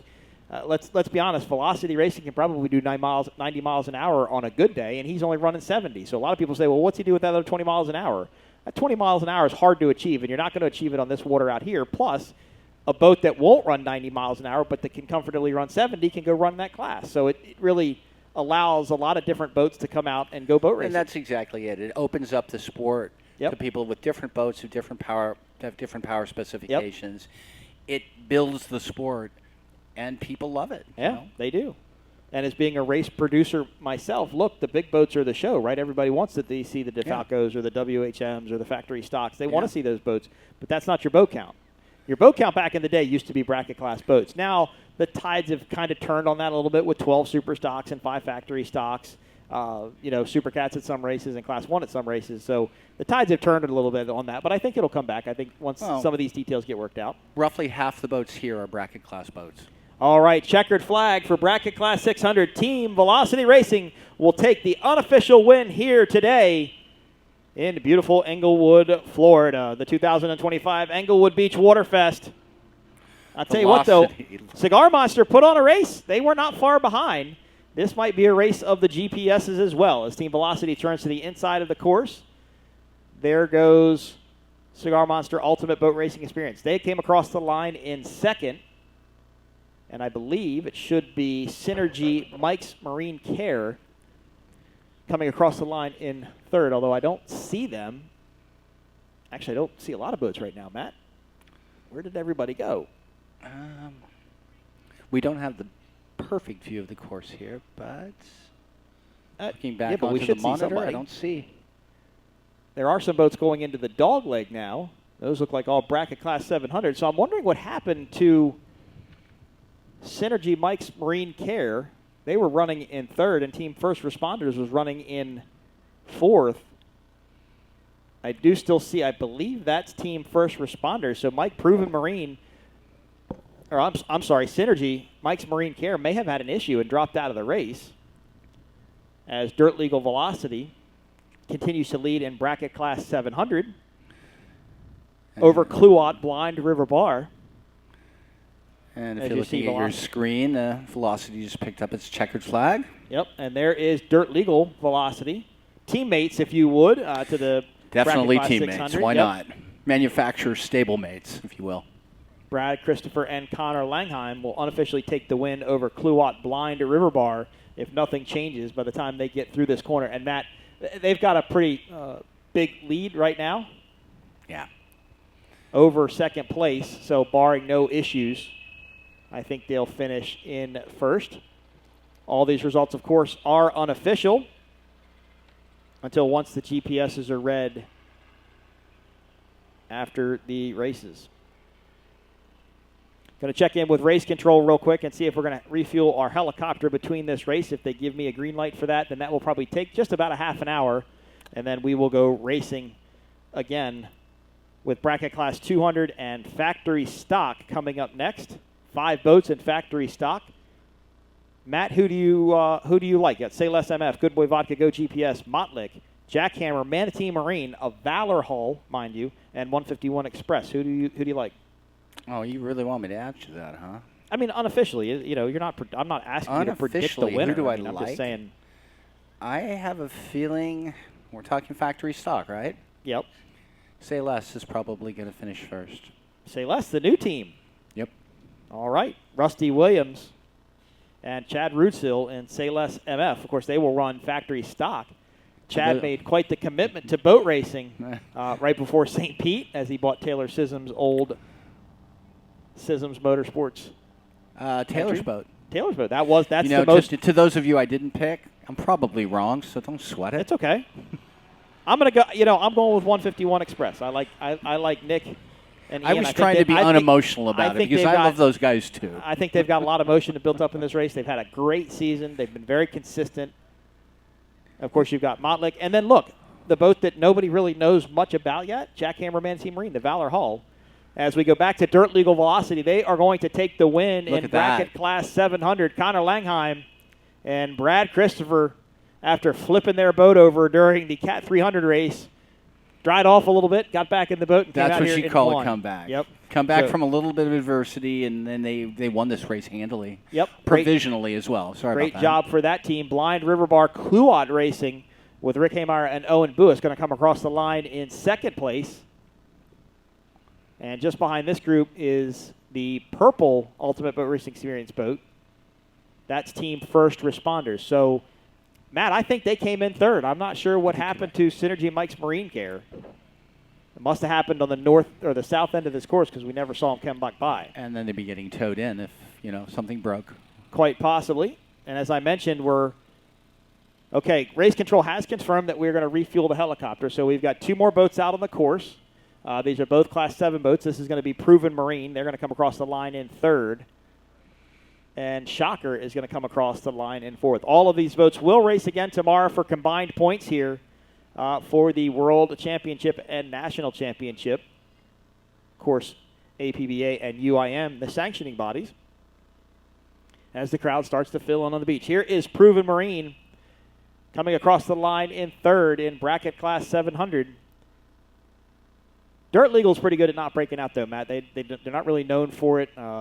They usually do really good at running on their speed. So I'd be surprised if it happened, but you never know. Never know. We have no way of being able to understand what happens inside those boats. Greg Blutter and Craig Chiddington in Proven Marine. Boat number 746 come across the line in third, and here comes Shocker Offshore Racing. Boat number 714, Ray Evans and Chris Colson. Kind of surprised, Matt. Chris Colson left his Class 5 boat at home. Well, it wasn't St. Pete. The Nitra entried outboard powered boat running bracket class 500. All right. Shocker goes across the line in fourth place. That wraps up race number 2. Matt Trulio, we're going to go to a helicopter refuel break, and then we will come back live for the third race of the day. The 2025 Englewood Beach Waterfest presented by North Myrtle Beach RV Resort and Dry Dock Marina. Matt Trulio, Mike Iwaski, we will bring you more racing action in just about a half an hour. So let's say it's 12:45, just about 1:15. We should be back live with the 2025 Englewood Beach Waterfest. We'll be back. Can't wait. We'll be back right after this.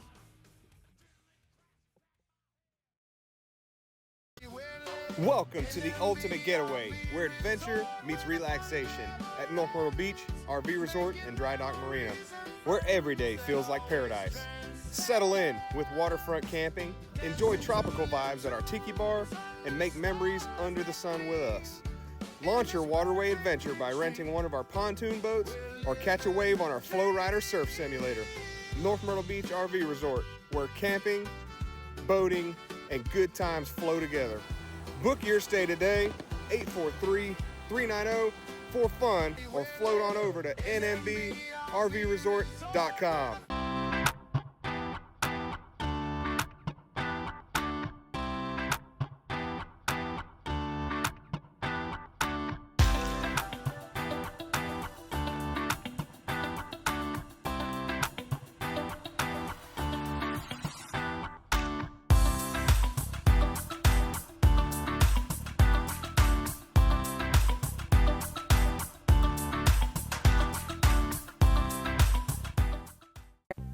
From classic to contemporary, Englewood Glass and Mirror offers a diverse range of window types and styles. Whether you seek functionality or aesthetics, we've got the perfect window for you. Click here to get started.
Hey RV lovers!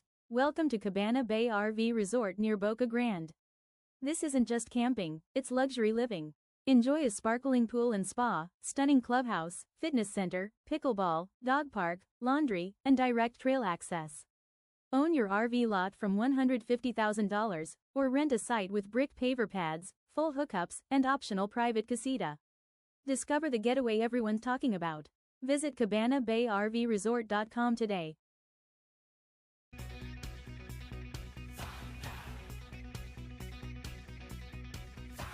Boat owners, power sports fans, listen up. This is the fuel you've been waiting for. E-Free Street 93 from Fuel One Team is 93 octane, non-ethanol gas with slipstream additive. That means more power, smoother rides, and no ethanol headaches. Keep your engines clean, strong, and ready for anything. Only with Fuel One Team. Looking for the perfect taste of island life? Start your day or wind it down at Lock and Key Restaurant, home of great food, friendly faces, and the famous pull tab happy hour everybody's talking about. Come for the drinks, stay for the laughs, and enjoy those unbeatable Gulf views.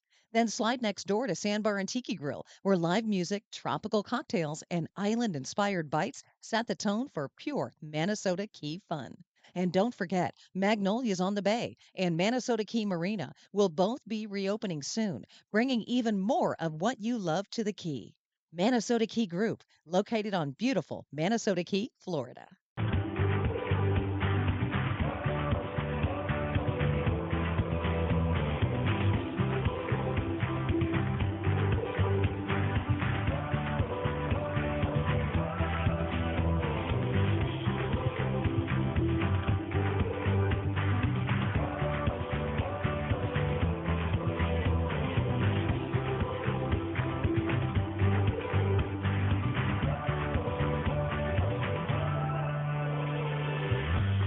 Jason Saris began offshore racing in 1982. That year, he earned his first win driving Sheer Terror.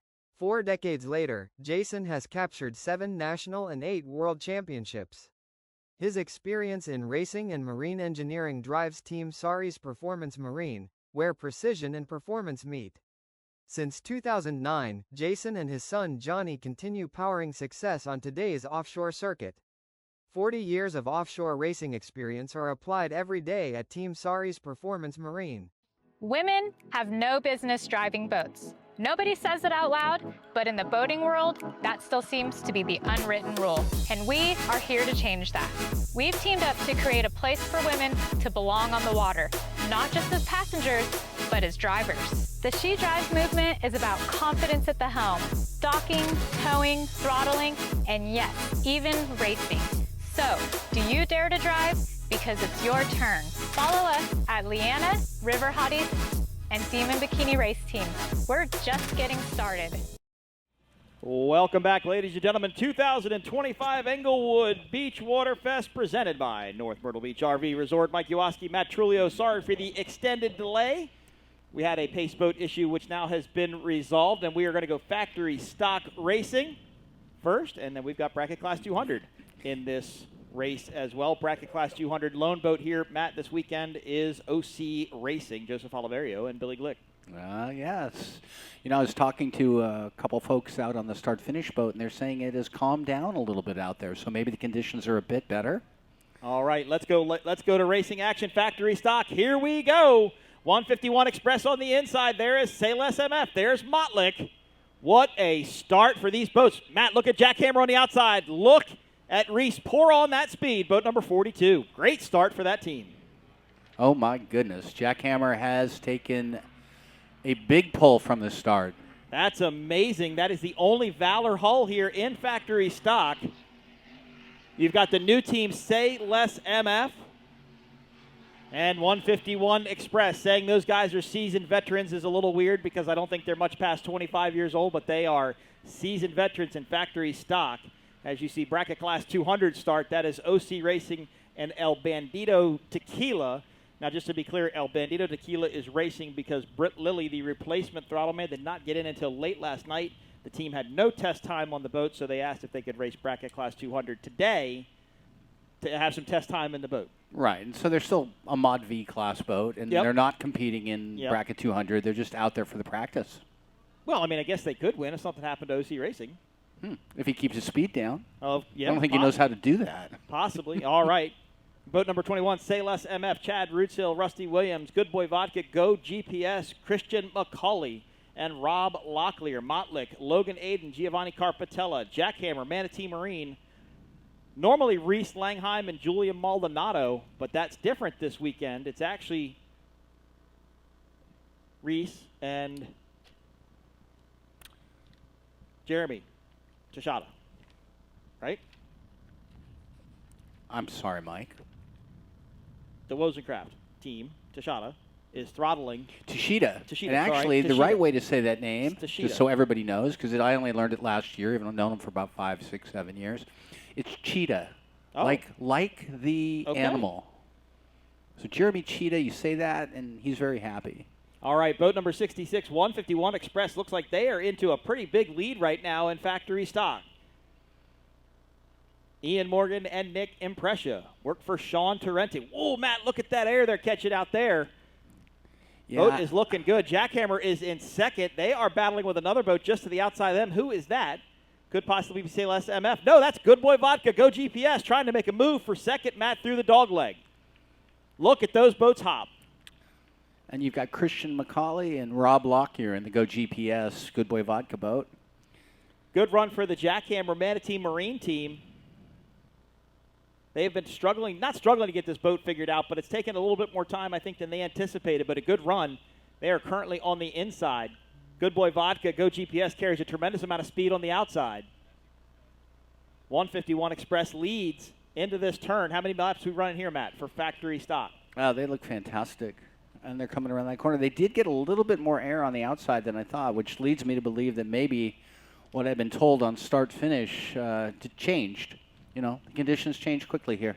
Factory stock is running 5 laps on this 5-mile course, and bracket class 200 is running 4 laps. So as Matt mentioned earlier, bracket class 200 boats all doing 4 laps.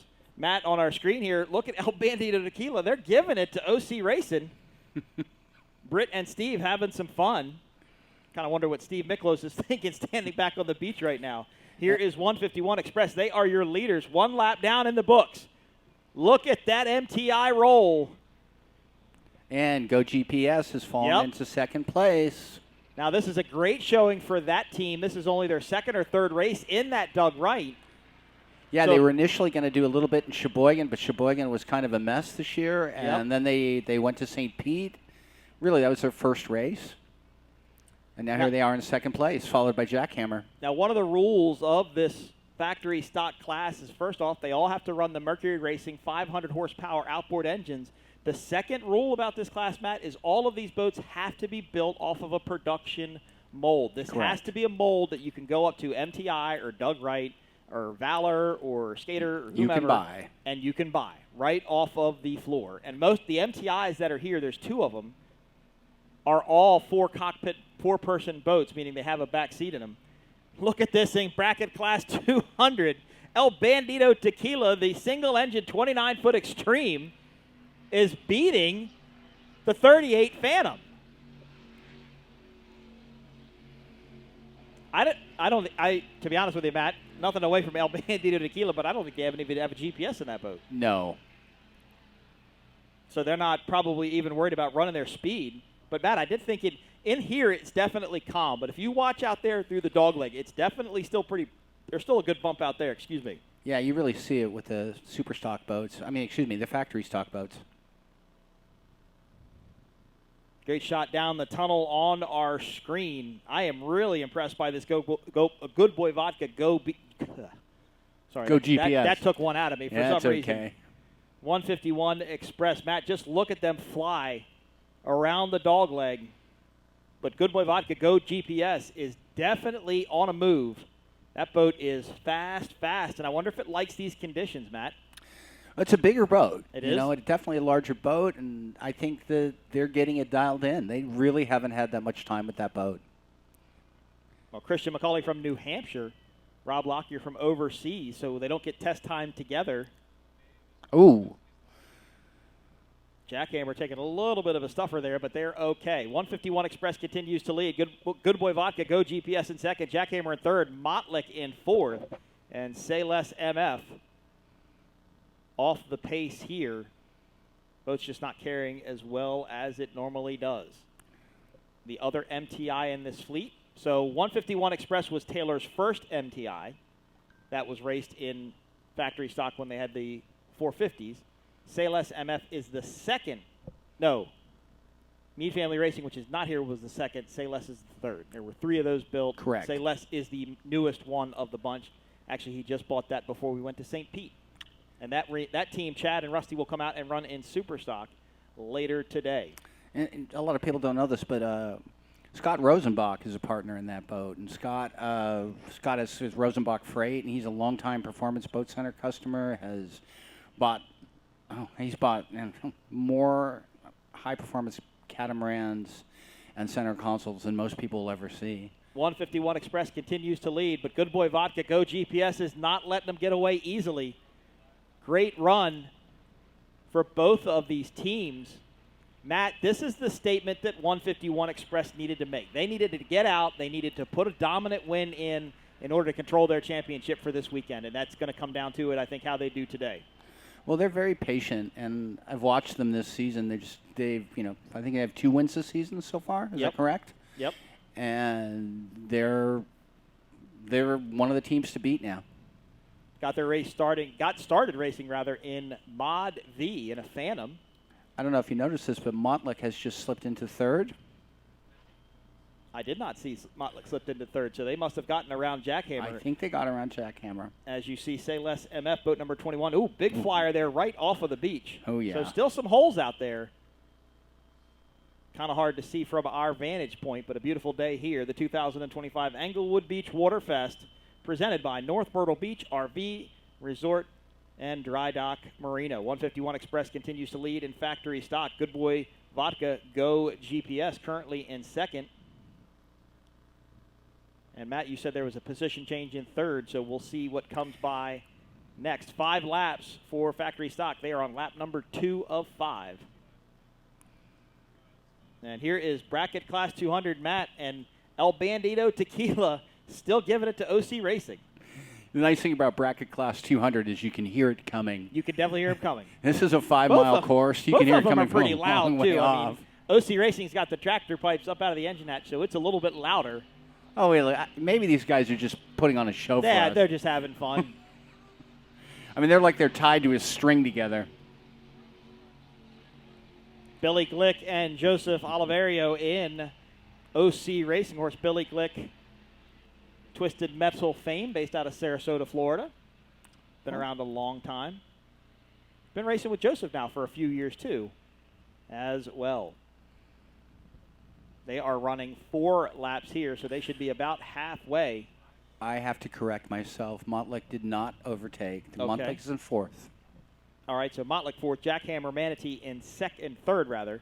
Good Boy Vodka Go GPS in 2nd, and 151 Express. Matt, and if you look at the distance between 151 Express and Good Boy Vodka, not much has changed. I think everybody's kind of settled in their grooves a little bit. Yep, they've got their groove. Yep.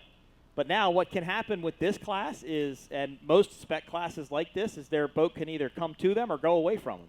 And what I mean by that is that they're in a particular setup. As their boat gets lighter, burns off fuel, the boat could get flighty, it could get loose, and they could have to trim the boat a little bit more negatively. But, Matt, if you look off of the screen, Good Boy Vodka Go GPS just did something. They're about a rooster tail length behind your leader. They made up a lot of ground leaving that dogleg turn. Well, the advantage for 151 Express right now, even though the Good Boy is behind them, Good Boy Go GPS is behind them, is they don't have to race anybody. Right. They're running their own race right now. They're not in the championship. But as you were saying, as setup changes, yep, they're going to have to adjust for, not a setup, but as weight changes, they're going to have to adjust for that. Well, and you got to wonder, does the Good Boy Vodka Go GPS boat like these conditions? Does it like this little bit of bump out here? It running sure really seems to. Good. That's a great shot there. That's 151 Express to the left. To the right is Good Boy Vodka Go GPS. And then Jackhammer Manatee Marine back in 3rd. I think Good Boy might be coming up. Matt, I think it comes down to setup. You know why I think that? I think 151 Express is accelerating better out of the corners. And I think Good Boy Vodka Go GPS is better on the long runs, meaning they have a taller setup and they're carrying more speed as they get into the corners, which is not helping them when they exit the corners. I would not disagree with you. I think you have it right. But a great run as we start lap number 3 of 5 for factory stock. On the backside of the course, OC Racing has finally told El Bandito Tequila to leave him alone. Now I'm going to be a fan for a second. You know what's really cool? We get to see one more. Well, no, we don't. What? We get to see another race tomorrow. We do. We get to do this all over again tomorrow. It's a 2-day format here in Englewood. OC Racing is leading in bracket class 200. Say less MF currently running in 5th in factory stock. Our next race is going to be race number 4. That will be Super V. We have Cortez Cove Marina and Dart competition engine components. Correct. Running in Super V, and then 2 Class 1 boats. And Billy actually reminded me he raced here like 14 years ago.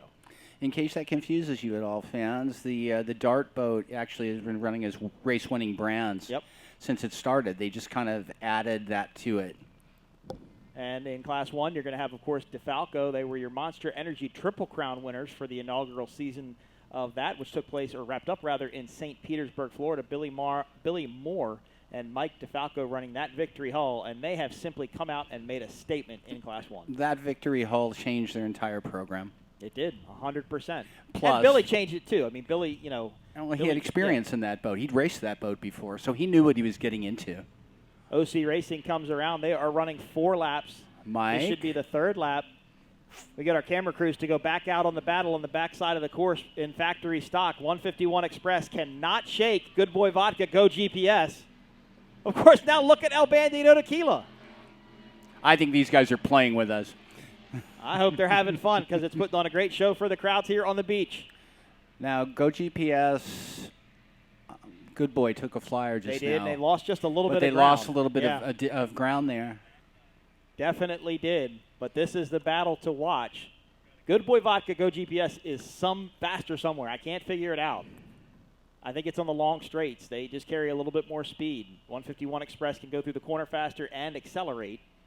And that's what it's about in this class. I mean, these are literally bone stock Mercury Racing 500R outboards that you cannot modify. The computers have to be from Mercury Racing. They're sealed. The motors are sealed.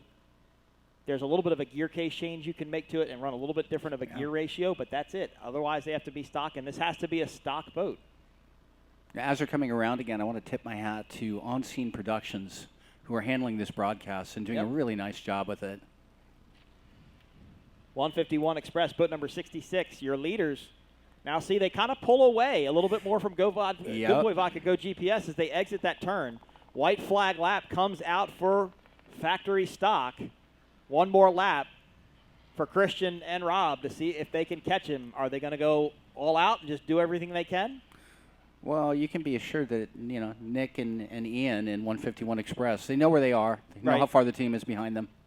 And they've got spotters. I mean, they're not going to let up. Telling them what's going on, for sure. Now, these boats, while they don't have to monitor any speed, they have a minimum, thank you, sir, minimum weight requirement that they have to meet when they get craned out. Their propellers will get inspected. Their engines will get inspected. They will get teched very heavily by our tech staff here with APBA. Propellers, they'll measure the thickness of the propellers, the diameter of the propellers, the minimum weight requirements of the boat. Like I said, the ECUs for the computers need to be checked. The staff, the technical staff, Tom, Richard, Greg, they all went to Mercury Racing over the winter to kind of get trained on how to tech these motors and the best way to do it with Mercury Racing based out of Fond du Lac, Wisconsin. As you get a look at Say Less MF. Doesn't Chad own the red canopied MTI? I think that's his. Yes. Yeah. So he has a pleasure version boat of this one here. Yeah, Chad Russo. He does. Yep. It's a beautiful red boat. It's actually it's red and white. Oh, he owns a red. The red one is okay. owned by Adam Serafine of Minnesota. You're right. I'm sorry. It's the red and white one. Yep. All right. Wow, Matt, look at this battle on our screen, though. Look at 151 Express and Good Boy Vodka Go GPS. Oh, my. They are very close together. And that angle is tricky because it's hard to judge distance. But this is where I think Good Boy Vodka Go GPS is faster. I think they are faster out of the dog leg down into this northern turn. I want to see how they go through the corner, Mike. A beautiful shot there. And just look, I mean, they're getting air. It's pretty smooth, though. It looks like a pretty good just roller out there. It's not nice really rhythm, bouncing them around. But if you pan back out, you can see right where Good Boy Vodka Go GPS is. They are within a rooster tail length behind. They're striking distance now. This is definitely striking distance. Let's see what they can do going through the corner. Let's get our cameras to pan back out so you can see Good Boy Vodka Go GPS. Matt, they're making a move. They might be making a move on the outside. It's hard to tell. They are right in the rooster tail of our leaders.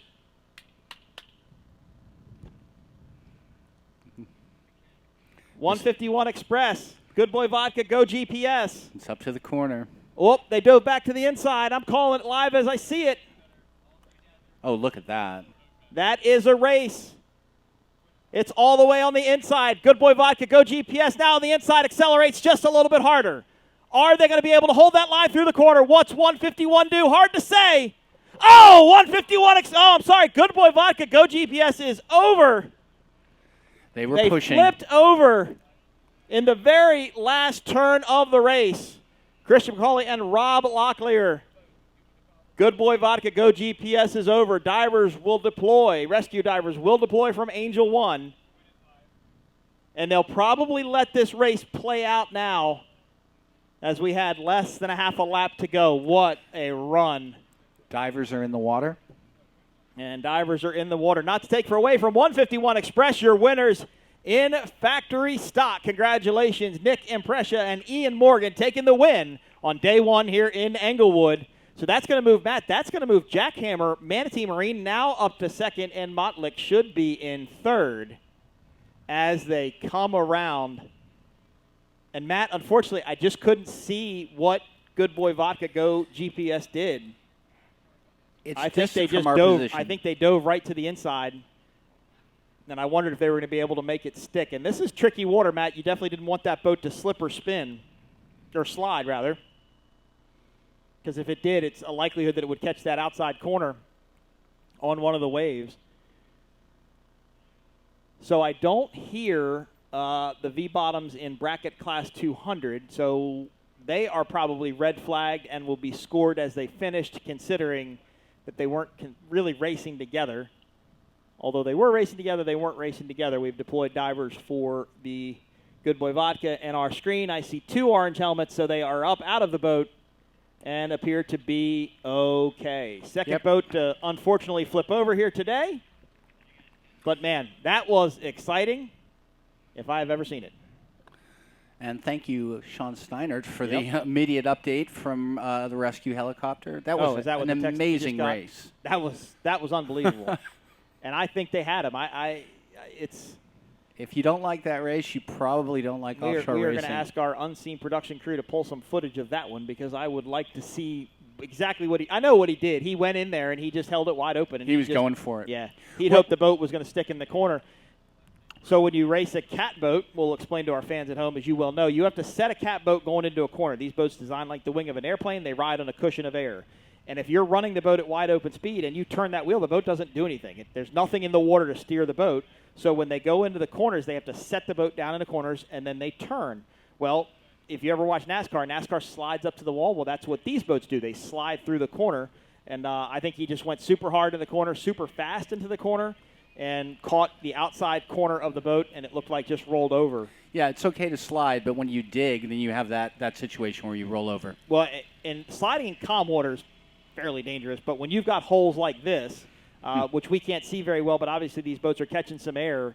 Yeah. You know, you're not going to see what you think you're going to hit, and that's just going to be the way it goes. But hats off to them, because obviously they were trying as hard as they could to get around 151 Express, and I think they were faster than them. At points, they were definitely faster. If they'd been able to pull it off through the corner, we might have a different result, but they weren't able to. So hats off to 151 Express for running an incredible race. Awesome race. They got out to the early lead, checked out, maintained it.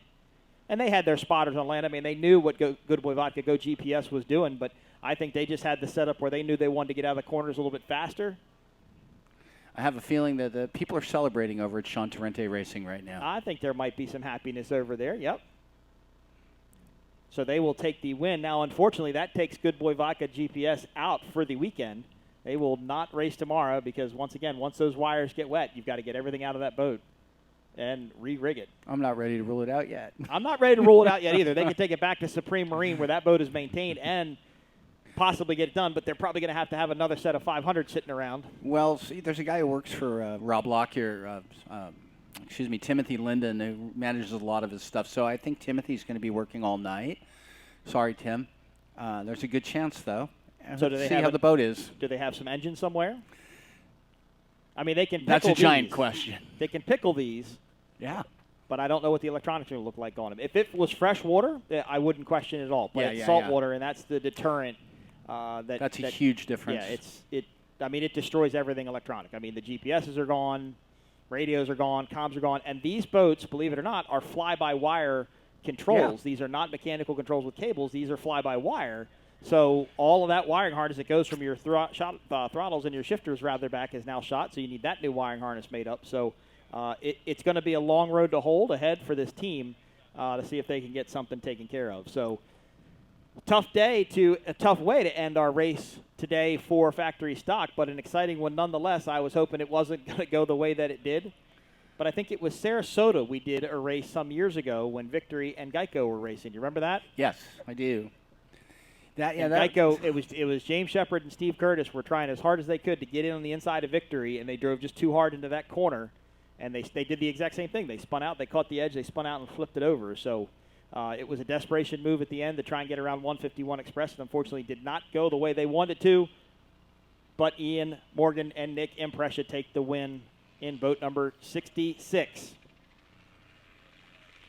All right, so we are going to wrap up this race as you get a good shot of our helicopter there. Now this presents an interesting situation because I don't think there are two divers at the airport waiting to get picked up. Of course, you could text Sean and possibly get an answer on that one. And that will tell us what we're going to do for our next race as far as being able to start. Remember, we cannot start without divers in the helicopter. It's a safety thing. It's an insurance requirement, so we need Angel 1 upstairs. Watching over us, Fast Response Towing will get this boat under tow and get it back to the pits. And, Matt, we are speculating about racing tomorrow because there could be damage to the boat as well. Could have lost some engine hatches or anything like that. May not have been super structural, but, again, could be any number of things. Class 1 and Super V coming up next. If you think Bracket Class 200 was loud, wait until the Dart Competition engine components and Cortez Cove Marine go out and race. They're super loud. Some of my favorite sounding boats. And then you have Class 1, DeFalco and WHM. Got a lot to do today. Of course, WHM, Jay Muller, Billy Moff, new to the Class 1 ranks this year. And Billy wouldn't mind us saying just they've had their struggles. They haven't been able to get the boat run exactly the way they wanted to. That boat was not built to be a Class 1 boat, though. That is a Super Cat boat. It's got the 60-inch wide tunnel underneath of it they're carrying an unholy amount of weight, and I can't remember. Well, they had to add a whole bunch off the top of my head. Class 1 boats have to weigh 12,000 pounds. Yeah, so they're... And Super Cats are like 8. Yeah, they're carrying a lot of weight. Right. They had to add 4,000 pounds to meet weight requirements. It's got a smaller, narrower tunnel, so it doesn't pack the air underneath of it. That boat was specifically built to be a Super Cat, plain and simple. But Billy wanted to dabble in Class 1, didn't have an option at that point. Actually, he told me the new Super Cat is still for sale at Skater. That he was building at the time. Yeah, it's built. It's done. The boat is done itself. It needs to be painted and rigged. I said, Tony hadn't been able to sell it yet, and he said, nope. Which is interesting because that's probably a very competitive boat. Because Billy knew what to build for Super Cat. I mean, obviously, he's kind of like the king of Super Cat, right? I mean, he's done it for years. And as far as building a new Class 1 boat or acquiring one, I don't know where Billy is in that. It's in production. It's being built. Okay. Yep. Him and Tyler's boats are different. Billy was saying, and they did things differently on them, but basically they're going to be very similar. Billy's boat may not be ready in time to start the 26th season. I think Tyler Miller's probably will be. It's supposed to be. It's scheduled to be. Scheduled to be. Yep. But boat building's like building houses. Not easy. And hard to maintain on a schedule. All right, so we will wrap up our broadcast for race number 3. 151 Express takes the win in factory stock. Jackhammer in second. Mottlick Injury Attorneys in third. In bracket class 200, OC Racing takes the win. Technically running unopposed. Got to give a shout out to Billy Allen. Thanks for the tent, Billy. Keeping us nice and shady here. Couldn't do it without you, Billy. Allen Lawn Care Landscaping will race in Super Stock later with Randy Keys. You'll see them later today. So we're going to go to a break now, and we will give you guys an update when we know more. Matt Trulio, Mike Iwaski, the 2025 Englewood Beach Waterfest, presented by North Myrtle Beach RV Resort and Dry Dock Marina. We'll be back right after this.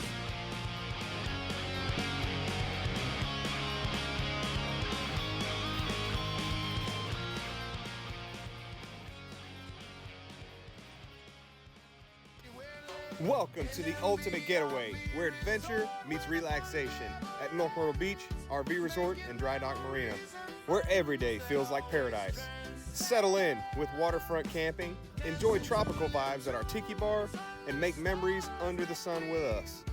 Launch your waterway adventure by renting one of our pontoon boats or catch a wave on our Flow Rider surf simulator. North Myrtle Beach RV Resort, where camping, boating, and good times flow together. Book your stay today, 843-390-4FUN, or float on over to nmbrvresort.com.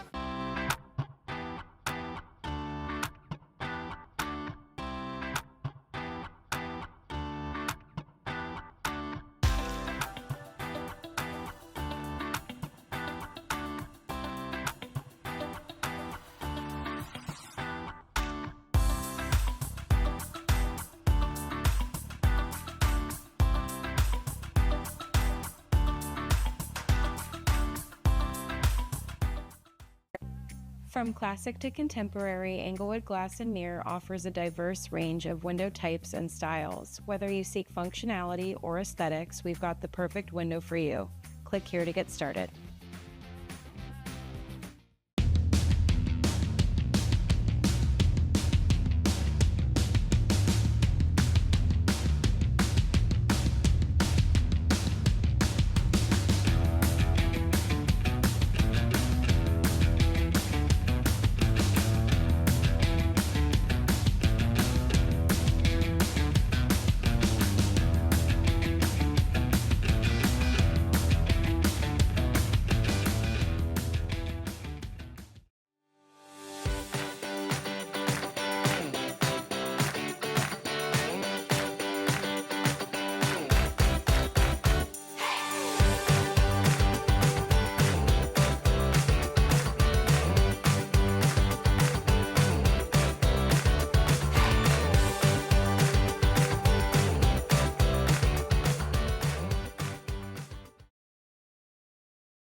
Hey RV lovers! Welcome to Cabana Bay RV Resort near Boca Grande.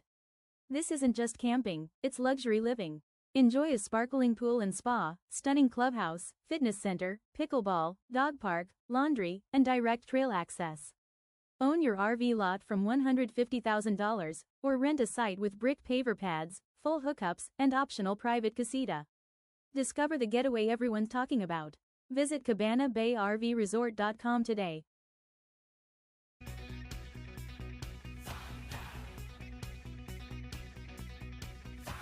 Boat owners, power sports fans, listen up. This is the fuel you've been waiting for. E-Free Street 93 from Fuel One Team is 93 octane, non-ethanol gas with slipstream additive. That means more power, smoother rides, and no ethanol headaches. Keep your engines clean, strong, and ready for anything. Only with Fuel One Team. Looking for the perfect taste of island life? Start your day or wind it down at Lock and Key Restaurant, home of great food, friendly faces, and the famous pull tab happy hour everybody's talking about. Come for the drinks, stay for the laughs, and enjoy those unbeatable Gulf views. Then slide next door to Sandbar and Tiki Grill, where live music, tropical cocktails, and island-inspired bites set the tone for pure Minnesota Key fun. And don't forget, Magnolia's on the Bay and Minnesota Key Marina will both be reopening soon, bringing even more of what you love to the Key. Minnesota Key Group, located on beautiful Minnesota Key, Florida.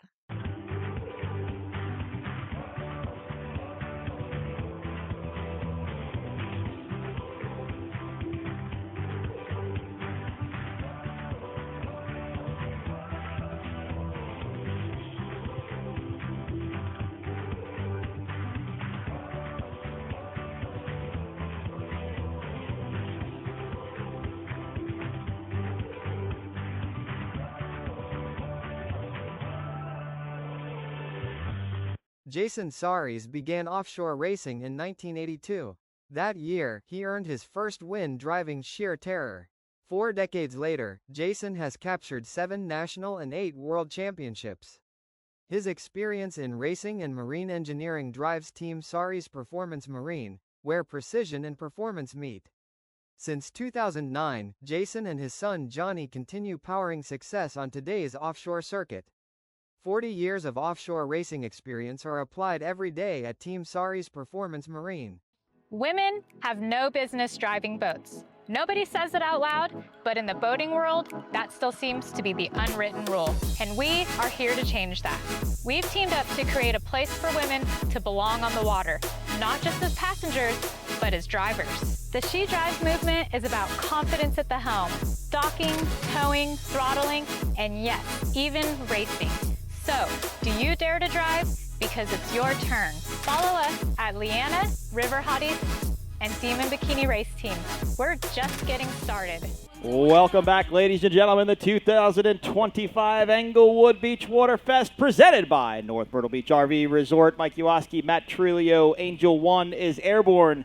Class 1 and Super V are on the course. We are going racing. This is race number 4 today. And this will be the fastest race of the day in Class 1. I look for DeFalco to probably, given the conditions out here, Matt, I would probably say buck 25, maybe 130. Yeah, they're going to be moving. This is going to be the loudest race of the day, by the way. We've got Super V, which is incredibly loud. Yep. If you guys like noise, you are going to hear Super V loud and clear. And Class 1 isn't quiet. You know, quick note on the Super V. Rob Lockyer was in the Go GPS Good Boy Vodka factory stock boat. He is unavoidably detained. He was supposed to throttle the boat. So instead, Billy Glick is going to be throttling the Cortez Cove Fountain Racing boat. That's the Super V class entry, one of 2 going up against Dart Competition Engine Components. Yes, indeed. Should be a heck of a race. We've got two boat fleets, which is small. Their fleets aren't large, but it should be an exciting show. I know Billy and Jay are fighting off some gremlins after some testing issues yesterday, but really using this season to get these Class 1 motors figured out. You know, we'll talk a lot about these motors during this next race, but you know, they have Guardian mode on them, they have protection, They're super duper smart motors, which don't always lead to good results in racing, because if you want to push past that parameter that the motor doesn't like, you are unable to do so. And these are sealed motors from Mercury Racing. No other engine builder, manufacturer, however you want to put it, can work on these engines. If these engines break, like in St. Pete, for example, DeFalco blew one of them up. He sent both of them back to Mercury Racing to have them fixed, and he put his spare set in. Mercury Racing, the only company that can work on these Mercury Racing Comp 1100 twin turbo engines that Class 1 runs. Yeah, and that makes it essential to have at least one backup set of engines. Some teams have more. Yep. But not many. Not many. No, they're expensive. It's not like Supercat motors, like where they had like a lot. Oh no.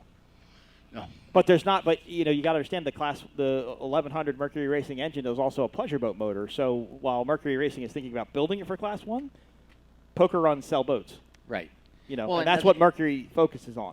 And that's where you got the whole Guardian issue you were talking about earlier. The codes that retard the engine to preserve it. Essentially, it's essential for consumers. All right, so we are boats up on plane. Pace boats are moving. This will be one start here with Class 1 and Super V. Kind of surprising. Class 1's going to be on the inside. Super V is going to be on the outside. DeFalco is furthest from the beach. That's WHM, our two Class 1 boats. Then you have Super V, Cortez Cove, Marina Fountain Racing, and Dart. This should be fun. Competition engine components, the other Super V. Fountain versus Skater in Super V, and Victory versus Skater in Class 1. Class 1 starts when they get to the green buoy. Engines spool up, rooster tails go up, green flag flies. We are going racing. Class 1 Super V in Englewood. Great start, Matt, by Billy. Big air there by DeFalco. Wheel stand just a little bit, but look at WHM, Matt. Looks the best I've seen it all year. Great race in Super V, as well as it looks like Dart Competition Engine Components is pulling away from Cortez Cove slightly. Yeah, he got a good start there. Got ahead of him a little bit. As you look at our monitor, WHM is running super flat, even a little bit bow down, which is not typically like Billy likes to run that boat. He's normally a little bit bow up, a little bit flies a little bit higher. But he was running right with DeFalco. Of course, DeFalco, your 2025 Monster Energy Triple Crown inaugural winners this season. As now you see DeFalco's gotten away from WHM just a little bit, about a rooster tail length and a half ahead. DeFalco goes into the turn. WHM in tow. Class 1 running 6 laps today. Super V running 5 laps. It'd be interesting to see, Matt, what these boats look like with the conditions out there, if they're getting some flyers or not. Of course, the Victory is a 44 Victory.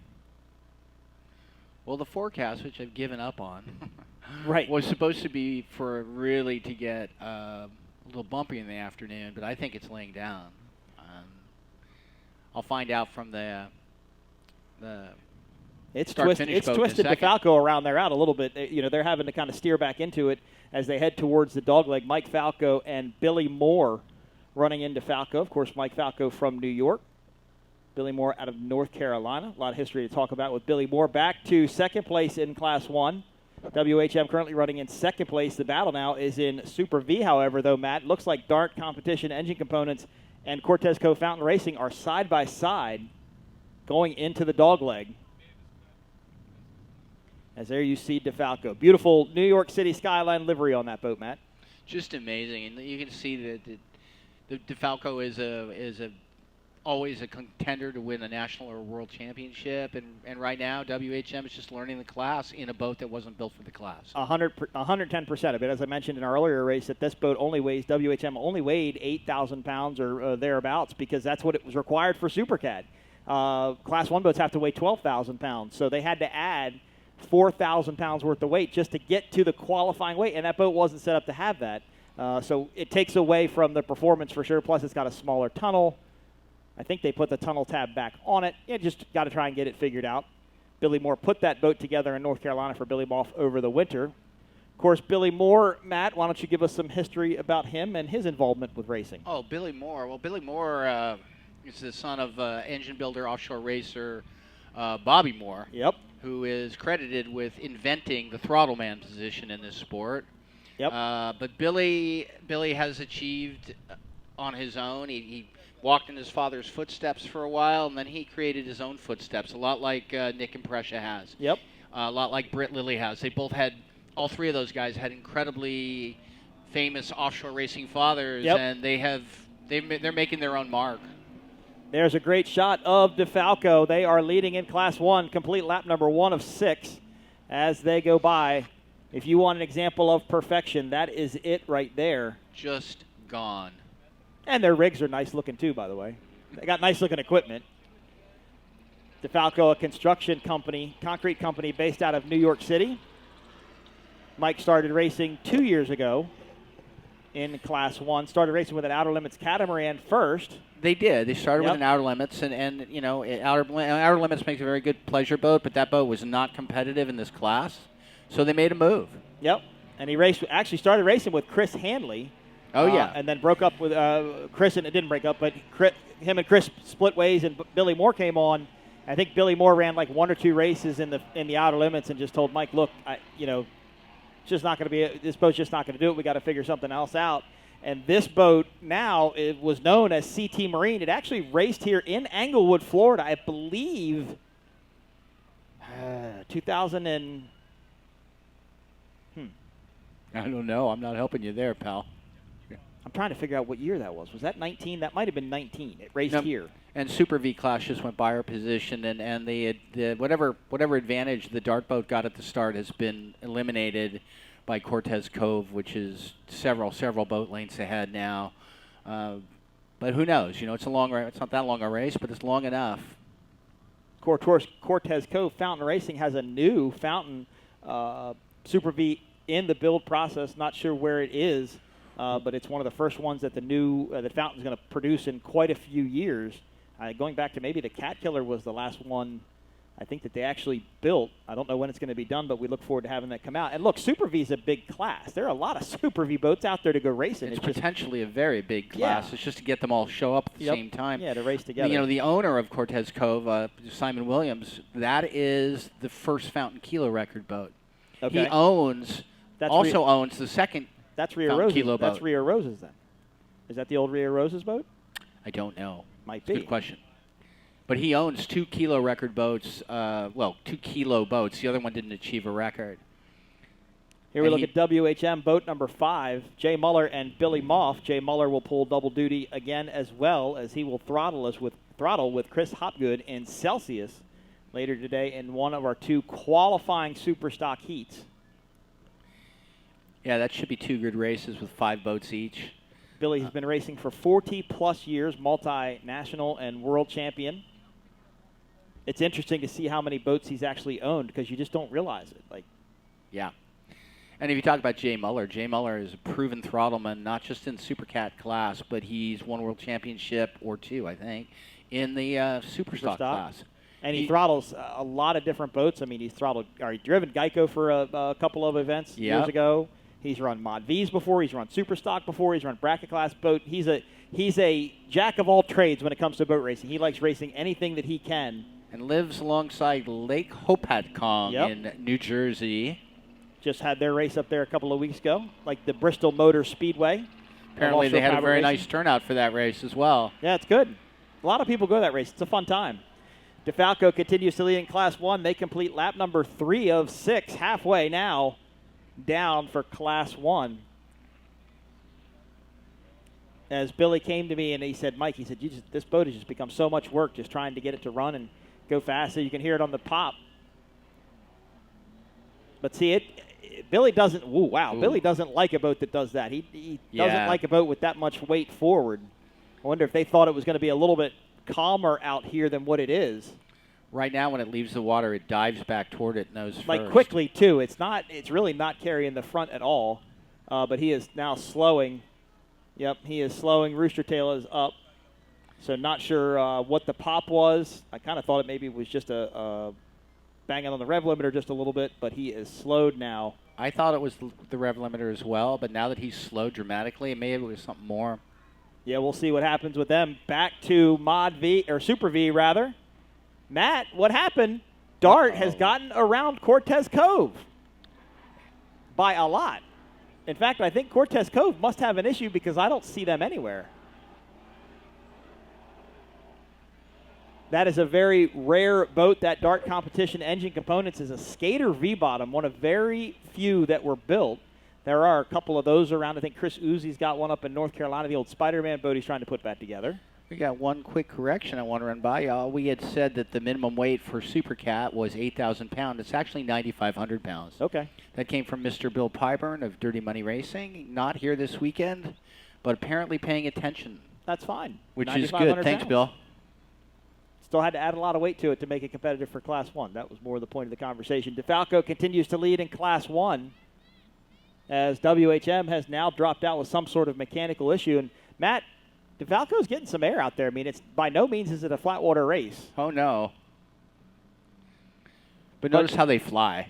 Oh, just totally level. Well, it's a surface drive boat. I mean, that's what it's designed to do, fly level. At Jay Muller, it's one of the biggest things Jay Muller taught me was just a different level of flight between a number 6 drive boat, which is what WHM has, compared to the surface drives, and how the boat wants to carry the bow a little bit more with a number 6 because of how low the prop is compared to a surface drive boat. But Mike, Falco has made an incredible investment into the sport, and it just shows in how the boat runs and the quality of his product and everything that he's doing. Oh, go back on the screen here, Matt. WHM is back up and running. I saw that. Kind of on the horizon, little nose high. Now so these motors have Guardian mode, as we talked about earlier. Guardian mode will monitor oil pressure, oil temperature, water pressure. There's a ton of parameters it monitors, and what happens is if it sees something it doesn't like, then it basically puts the motor into Guardian mode or makes it run kind of on half power to preserve itself. Now, to normally reset it, you have to clear it with a computer or turn the battery switches on and off.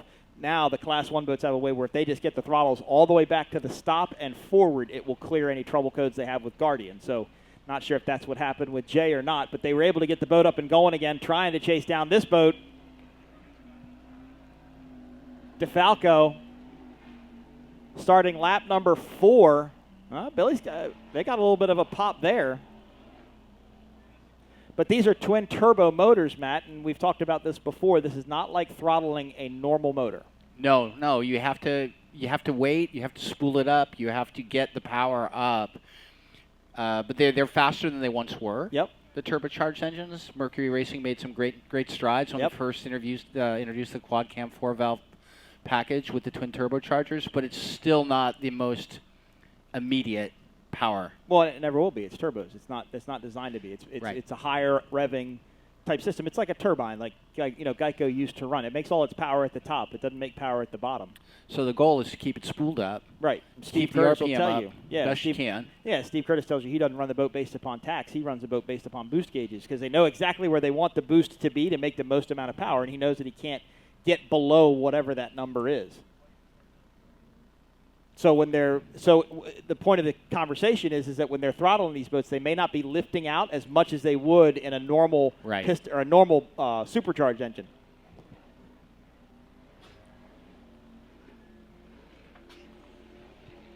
I think they've adjusted their trim attitude. Yeah, they did for sure. Still popping just a little bit, but DeFalco's making the same noise. But see, now he slows there again. And I still don't have any word on Cortez Cove Fountain Racing. But they are definitely out because here comes Dart. Out. They are coming by. They are only running 4 laps today. I thought this would be the white flag lap, but it looks like it's not quite yet. So this boat actually, Matt, in St. Pete spun out. Yeah. In St. Pete on a restart and ripped both skegs off of the number 6 Mercury Racing number 6 outdrives. Got it fixed. That boat looks really good out here. Well, that's a fairly rare boat. That is a skater V-bottom. Skater V-bottom, yep. There weren't that many built. Ed Wendt and Will McComb running the Dart Competition Engine Components boat today. And Cortez Cove, as you mentioned, out with some sort of mechanical issue. DeFalco, it is the DeFalco show here in Englewood. Yes, it is. But I definitely appreciate WHM out there working, for sure, doing everything they can to keep that boat on the race course and keep people entertained. Well, and Billy knows the work it's going to take to get that boat to be fast and right and dialed in, and it's going to take time. Look, nobody, Matt, you do as well as I do. Nobody has jumped into Class 1 and had immediate success. It's not possible. It just takes that's way too much. Exactly correct. I mean, if you look at Tyler Miller and Myra Coyle, they had an exceptional Super Cat run. I mean, it's hard to It hasn't been matched. And they spent, Tyler built a skater with an open wallet and open ears, and their first season was rough. They struggled. And they eventually improved quite a bit, but you can't just hop into this class and succeed. Now, doesn't matter what they put you in. Not by any means. Now, DeFalco is running a surface drive boat, BPM surface drive, and believe it or not, DeFalco can only choose from 3 sets of propellers. That's correct. They have 3 propellers that they can choose to run. Now, some people would say, well, that's a disadvantage. Why? How come some teams have 15 sets of propellers? Well, DeFalco is able to change the gear ratio in their drop boxes, which I'm not sure if DeFalco, if they're inside the boat or outside the boat, but either one of the 2 places. They can change. They have different gear ratios for every type of situation. If they go out, test, they'll put the boat back on the crane.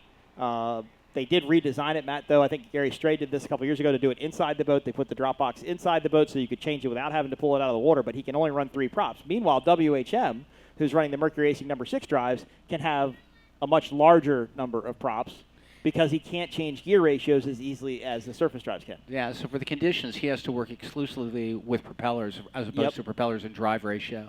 And he's got spacers he's got to worry about. There's just a lot of different – it's a completely different setup. And remember, the Monster Energy MCOM team, who's not here this weekend, they actually had surface drives on their boat, sent it back to Skater, and spent quite a bit of money on getting it converted over to number 6s because they told you, we just feel more comfortable with 6s, as you mentioned. Oh, yeah, and that was much more than cosmetic work. Very successful. Tore apart the transom for that. Very successful in Supercat with the Mercury Racing number 6s, so they wanted to stick with it and make it work. Tyler said that they were much more comfortable running number 6 drives and felt they could do better. Good shot of WHM. It is looking better, though. It's not quite as bow down.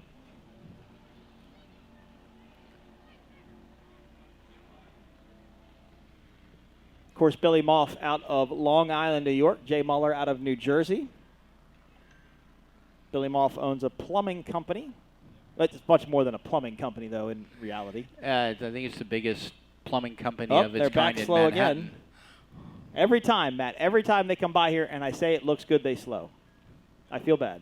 Billy, I'm sorry. Well, you're jinxing them, Mike.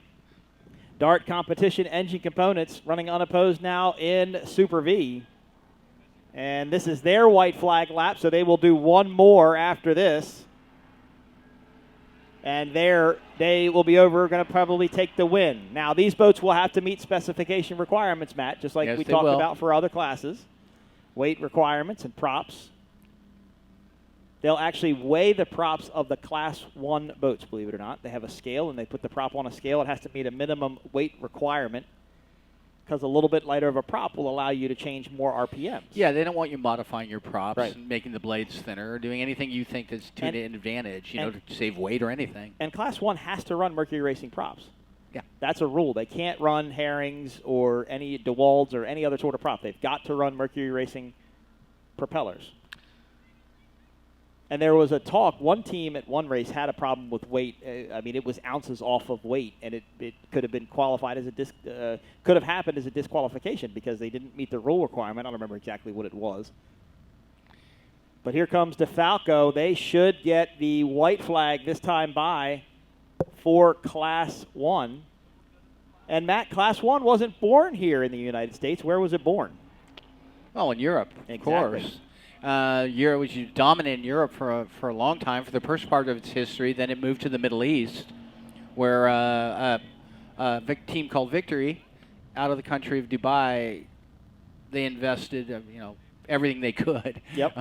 They had the power of a small oil-producing nation behind their team, and they became dominant. And they became so dominant that eventually it chased other people out of the sport, because it's one thing to be a millionaire or a billionaire competing, but when you're competing against a country of millionaires and billionaires, it's a little harder. WHM is back up and running.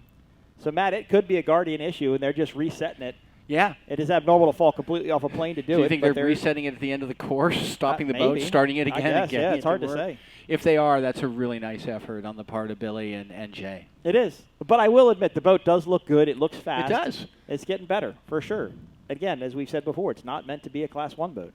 Now, Class 1 also did not race the Mercury Racing Competition 1100 engines. They actually used to run V12 Lamborghini engines. And, it wasn't It didn't last the whole time, but for a while there, they had 3-speed transmissions. They did, 3-speed gearboxes. Yep. And they were. I watched a race in Norway in the early 2000s, and they were going against a United States boats with number 6 drives and didn't have those transmissions. And the way that the Victory boats turned with those transmissions, they could downshift. They could. It was remarkable. No, it made a huge difference. The Mercury and a couple of those Class 1 boats, the Victory boats, when the Spirit of Qatar boats came over, they actually came over with the V12 engines and raced over here for a couple of years. And then P1 Offshore, Azam Ranguwala, and that crew were really the ones that pushed to get the Class 1 nomenclature back and enforce those rules, and went with the Mercury Racing 1100 engines. If you like the scream of an engine, there's nothing quite like a Class 1 V12 or Lamborghini engine. It just shrieks. Yeah. Sounds completely different than what you hear here. WHM now takes the white flag. There we go. I'm just going to look the other way when they go by. Not going to make any sort of comment because it hasn't worked out well for them. Did I say Lamborghini? As competition engine components is now running unopposed in Super V. Still no update on what happened to Cortez Cove Fountain Racing. But this should be the checkered flag for the Super V entry and for DeFalco in Class 1, wrapping up their first day of racing. Now, you fans that are sitting here on the beach and watching at home live, you have waited all day long for what I think will be 2 of the best races of the day, if not the weekend, and I'm talking of Super Stock qualifying. Yeah, and I'm going to have to ask you for your picks in those races. We'll do them one at a time, Mike. Well, I mean, we could pick by heat race, right? That would be the. We'll do by heat race. That I mean, be, so far, that would be the best way to do it. My pick, I think I jinxed say less in factory sock. Sorry, guys. So in heat race number 1, well, let's announce these winners that are going to come across the line now, and then we'll do a quick synopsis of what might happen in Super Cap. But here comes DeFalco, your winner in Class 1. Mike Falco and Billy Moore getting it done here in Englewood. The checkered flag flies. For day number 1, DeFalco, your winners. Great job for Mike and Billy. 2 polar opposite people, by the way. And Dart Competition Engine Components comes across the line. They will take the win in Mod V. Slowing quite a bit. Not really quite sure if they just were like, wait on anybody to race. Don't jeopardize the equipment, or if they were having some sort of an issue, but good race for that team. So DeFalco is going to cruise into the pits or cruise back over to the boat. Billy and Jay are going to run their last half a lap as they now enter the dog leg. Go get their checkered flag. Mike Falco, super nice guy. If you've had a chance to sit down and talk to him. And Billy Moore is a big personality. He's out in front. He doesn't mind being out in front. Mike Falco is much more reserved until you get to know him. Yep. And then he has got a wicked sense of humor. He does. He's very dry and very straight talking. Yep. He's not going to mince his words. Not by any means. And he's done a good job in the class. I've said it. I said it a lot today, and I'll continue to say it. He has put his time into this class. And when you hurt a motor in St. Pete to the point where you have to replace one, and he just looked over and goes, "We're just going to replace both of them." That's a commitment, right? I mean. Oh, it's a huge commitment, and he did put in his time. He raced in that class when he was not competitive at all. Nope. He didn't quit. He didn't take his boat and go home. Right. He got another actually boat. Built another boat. That probably, I'm sure it was in good shape, but it probably needed a lot of work in order to be able to come out here and be competitive. But Billy Moore did it. I think it lives it was living in Florida for a while. I think it's back and forth between Florida and Billy's shop in North Carolina, so they can test and run it. Well, all of these Victory hulls that we're talking about are 15 years old. Oh, yeah. And there aren't that many left. So the alternative... I think there's more than we probably think. Really? There might be. You could be right. I think there's probably... They may be older than that, but I think there's still a couple more. As WHM comes around, they will take second place in Class 1, fighting off some issues today, but I give them credit. This is the best this boat has looked all season long. Yeah, I think and they Matt, deserve some it's applause. lightened up, and look how yeah, see there, it's looking good now. It's happy. It's setting on that back nicely now, not carrying the bow as it was. All right, Much wrapping better. up race number 4, Class 1 and Super V now in the books. Let's talk Super Stock. 2 qualifying heats coming up next for Super Stock. This will determine the starting positions for tomorrow. We've done this a couple different ways in the past, Matt. We've done qualifying for who gets the fastest time. They've done reverse orders for finishing. whole bunch of different things, but now they're going to do qualifying for start position on Sunday. It should be interesting. Now, do we have a heat breakdown here of who's in what? We do. Heat race number 1 is going to be Sayless MF, Team Bermuda, Demon Bikini, Celsius, X Insurance, Moxie Racing, who is a new team here in Supercat this weekend. They did race in Clearwater, but racing here. And you've got Coco's Monkey in Heat 1. Heat number 2 is going to be Allen Lawn Care Landscaping. It is going to be, sorry, I've got to trace my line across here. I think they put a 1 next to Demon Bikini, so not quite sure. But you're going to have Drink Kilo, Coco's Monkey. Oh, wait a minute. Ryan texted me this. Hold on. Sorry. Our sheet was not printed with a lot of resolution, so we're working through it right now. All right. Heat race 1, they're both going to be 3 laps each, so they're going to be quick sprint races. Heat race 1 is going to be boat number S33. That is Demon Bikini. S43 should be Celsius. S39 will be... So let's take the pen here and do this. Let's go. Let's just cross these numbers out here. We know they're not accurate. We know they're not accurate. All right. So it's going to be 1. Excuse us. Sorry. Just doing some quick math. We're boat racing people, not mathematicians, so it takes a minute for our brains to work the way they should. S25, Team Bermuda.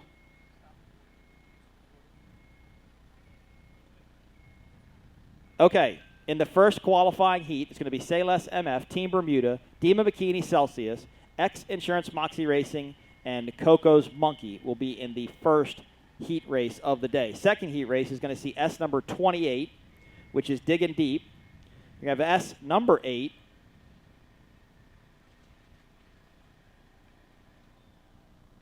S8. Well, we got S17, so that's going to be Allen Lawn Care Landscaping. S89 is Ray Marine. S47 is Drink Kilo, so I think that's a typo because that should be Wozencraft.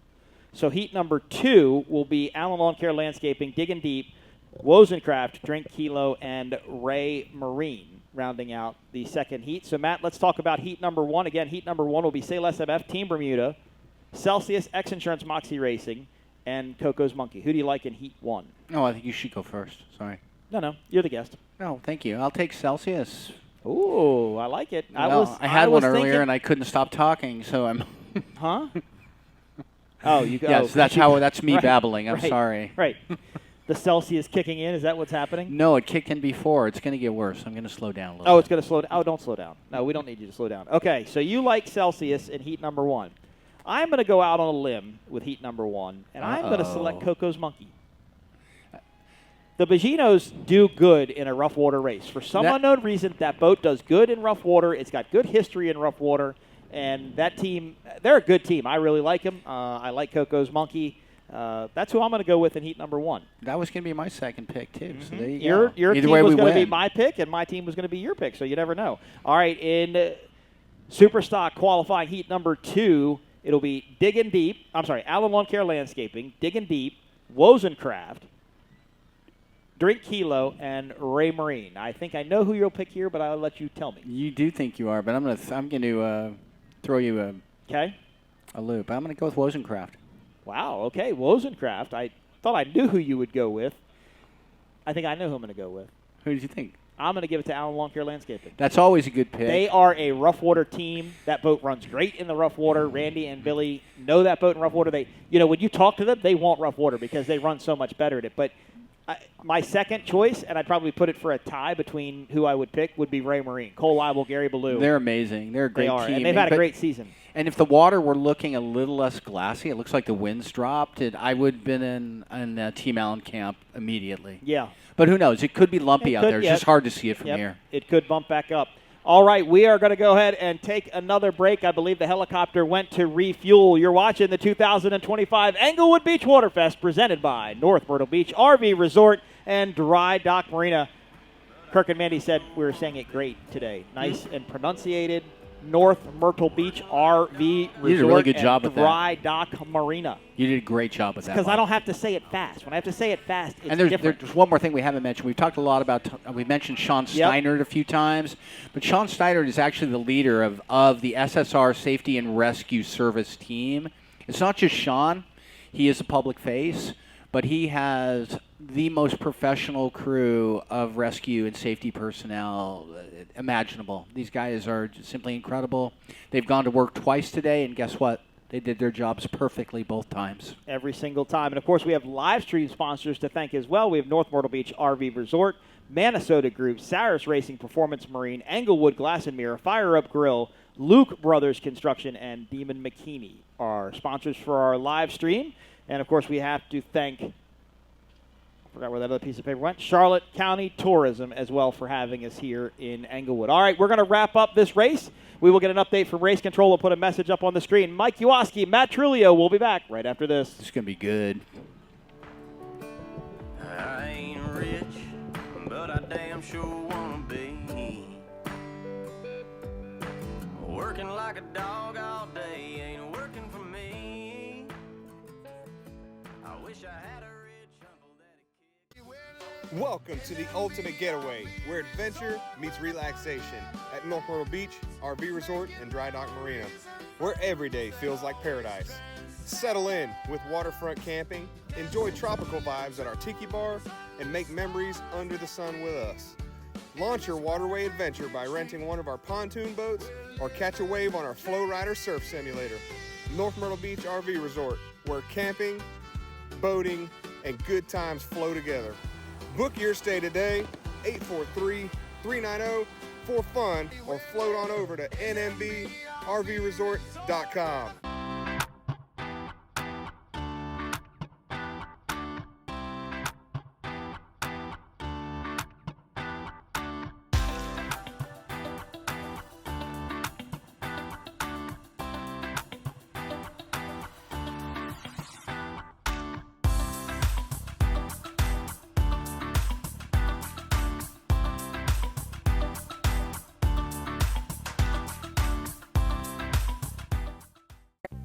From classic to contemporary, Englewood Glass and Mirror offers a diverse range of window types and styles. Whether you seek functionality or aesthetics, we've got the perfect window for you.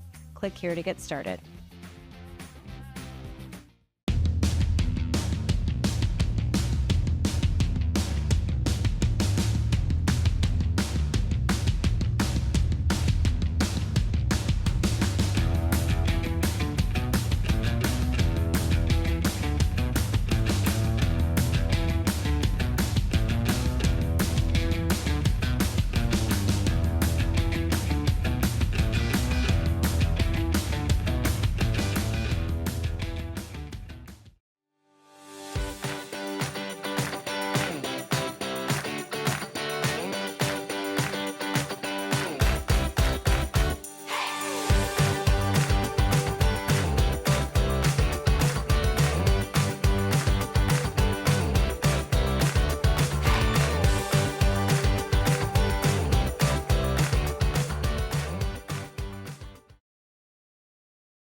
Hey RV lovers! Welcome to Cabana Bay RV Resort near Boca Grande.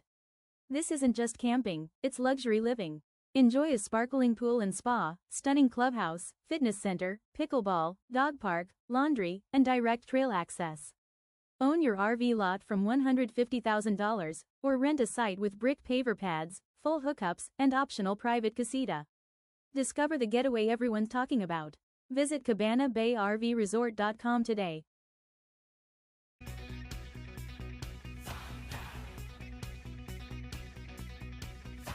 Boat owners, power sports fans, listen up. This is the fuel you've been waiting for.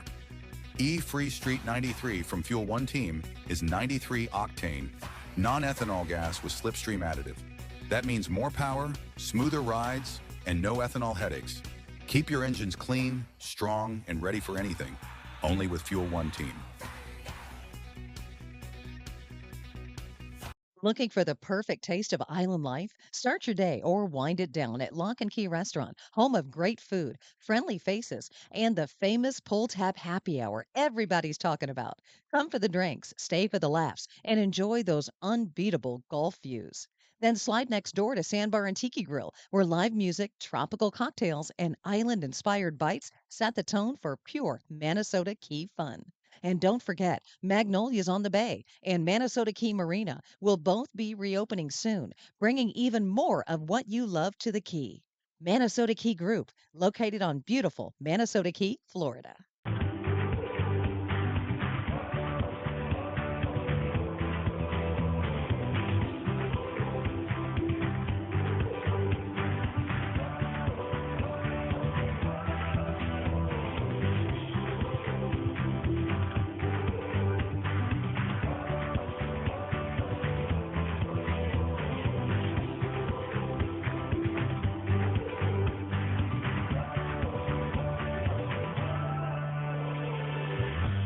Jason Saris began offshore racing in 1982.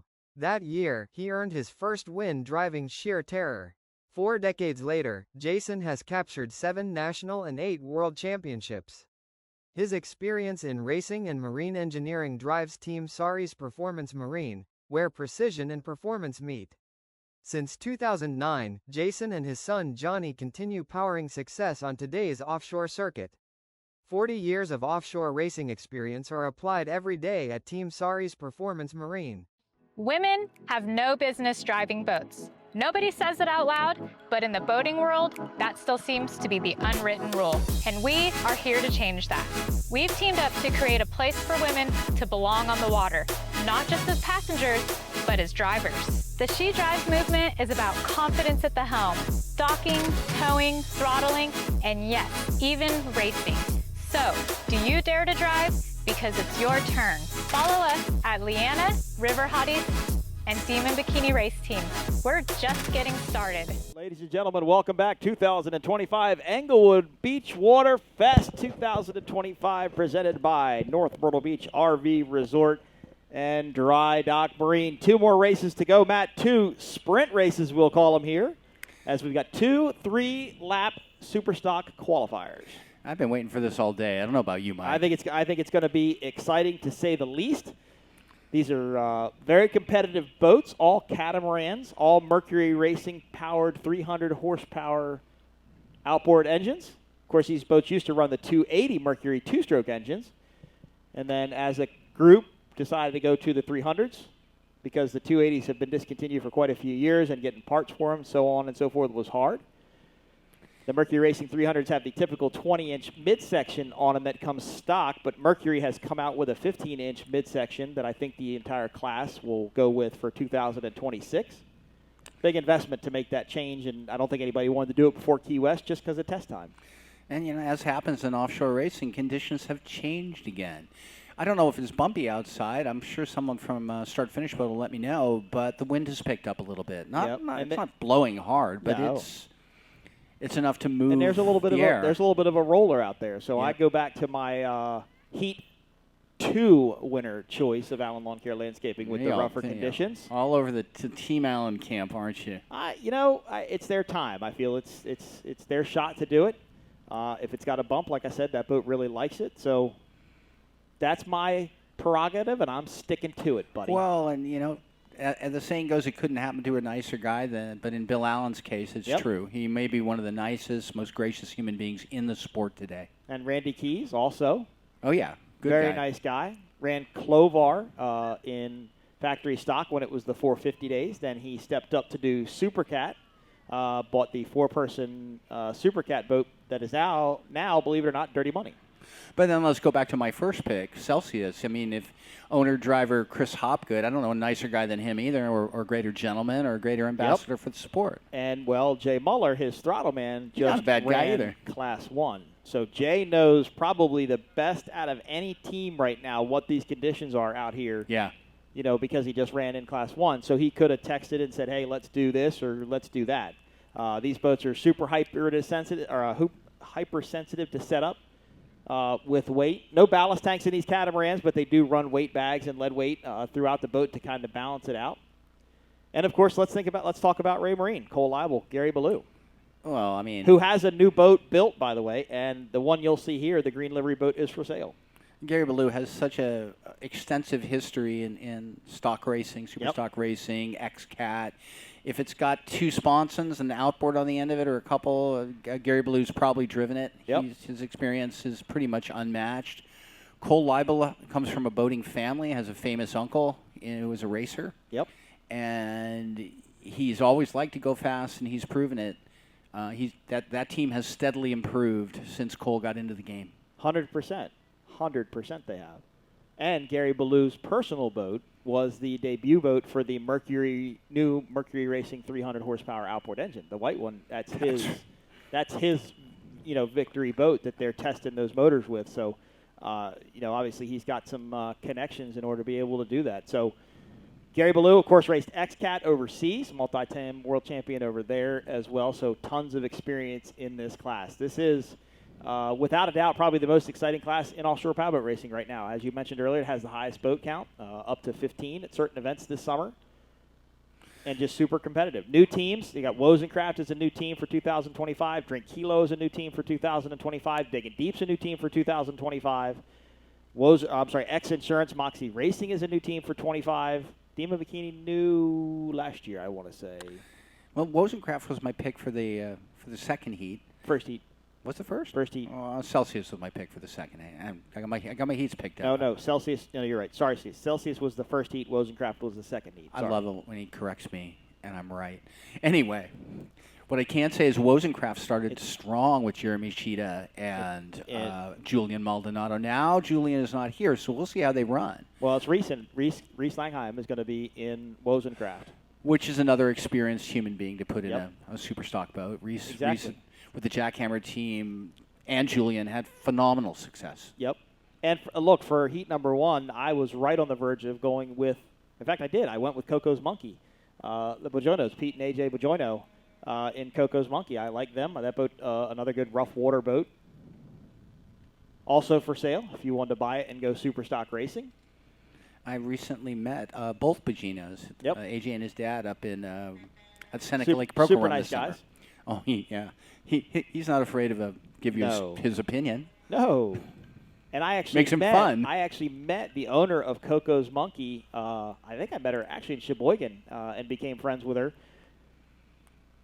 Okay, but very nice lady. They own a couple of apparel shops. Down what in is Key Coco's West. Monkey? We should probably explain that. Well, Coco's the dog. No, Monkey. You had to put me on the spot, and I forgot the details. Well, it's a store. It's a store, right? In Key It's West. an apparel store. Yep. She has some really cool race gear. I'm surprised. I thought she was going to be here this weekend. I haven't seen her though. But great team, the Bojonos. Very fast boat. Know what to do. I think rough water works well for them as well. So look, it's super stock, right? Every time we say something for super stock, the exact opposite happens. So what do you do? We are getting some texts now from Race Control.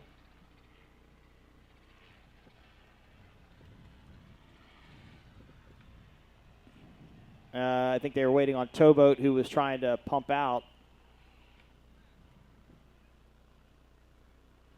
Good Boy Vodka, but they've given him the green light to go racing. I think they were waiting for Towboat, who was going to be about another 20 minutes before they came out. APBA Offshore Chairman, President Ryan Beckley, I think, gave the green light to go. So 2 3-lap qualifying events coming up for Superstock. So we do kind of have a wild card team here, don't we, with the new X Insurance team? We do. X Insurance. Greg Reichman is a veteran offshore racer, but again, it's been a while. It has. And this is a highly competitive class. This is another one like Class 1. You do not just jump in and win, no matter who you are. Not by any means. Of course, if you're down here on the beach in beautiful Englewood, Florida, to be sure to check out the Guy Harvey T-shirt merchandise trailer. Got some beautiful products up there. I was talking to Mandy from X Insurance, and she saw a fan down here with a towel, an actual event towel. And she's like, oh, my gosh, I got to go buy some of those. Mandy, did you buy some of those towels? Yep, there she goes. She's right there in front of us, see? So, hey, there's Britt Lilly, throttle man of El Bandito Tequila. He's trying to beat a Class 2 Phantom. Good job. Yeah, that was great, Britt. Nice job. TJ shielding him from all public appearances. Security. TJ Rand is he handles the Class 1 boat. Yep. He's a crew chief, and he kind of protects Britt from his many hostile fans. Protects Britt from Britt. Yeah. It's a tough job to do. Protects Britt from Bill. Amanda Britt's wife's down there too, and I went, how was it come to find? Oh, we forgot Amanda. What's it like flying on a plane? She goes, it's great. Where's Stella Rogue? She's at home. She's down there too. No, she's right here. there. Oh, yeah, okay. All right, so They it don't looks split like up their family. All right, so it looks like Pace Boat is coming up on a plane. So are the Super Stocks. First heat race of the day. We've got 1, 2, 3, 4, 5, 6 boats in this race to determine the start position for tomorrow's main event. Let's see who grabs the start. That's that's Demon Bikini, looks like on the inside. There is Celsius. Not sure if there's a boat to the left-hand side of your screen. There's a wider shot of everybody. I believe that's Coco's Monkey there.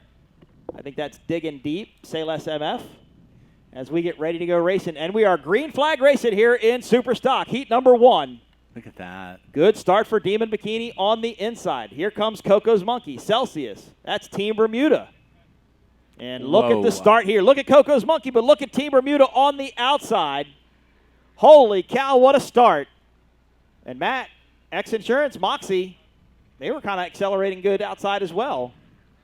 So 3 laps here in Super Stock. And as you watch the screen, they are getting some air running along the beach here. So the swell is still there. So it looks like Celsius on the inside.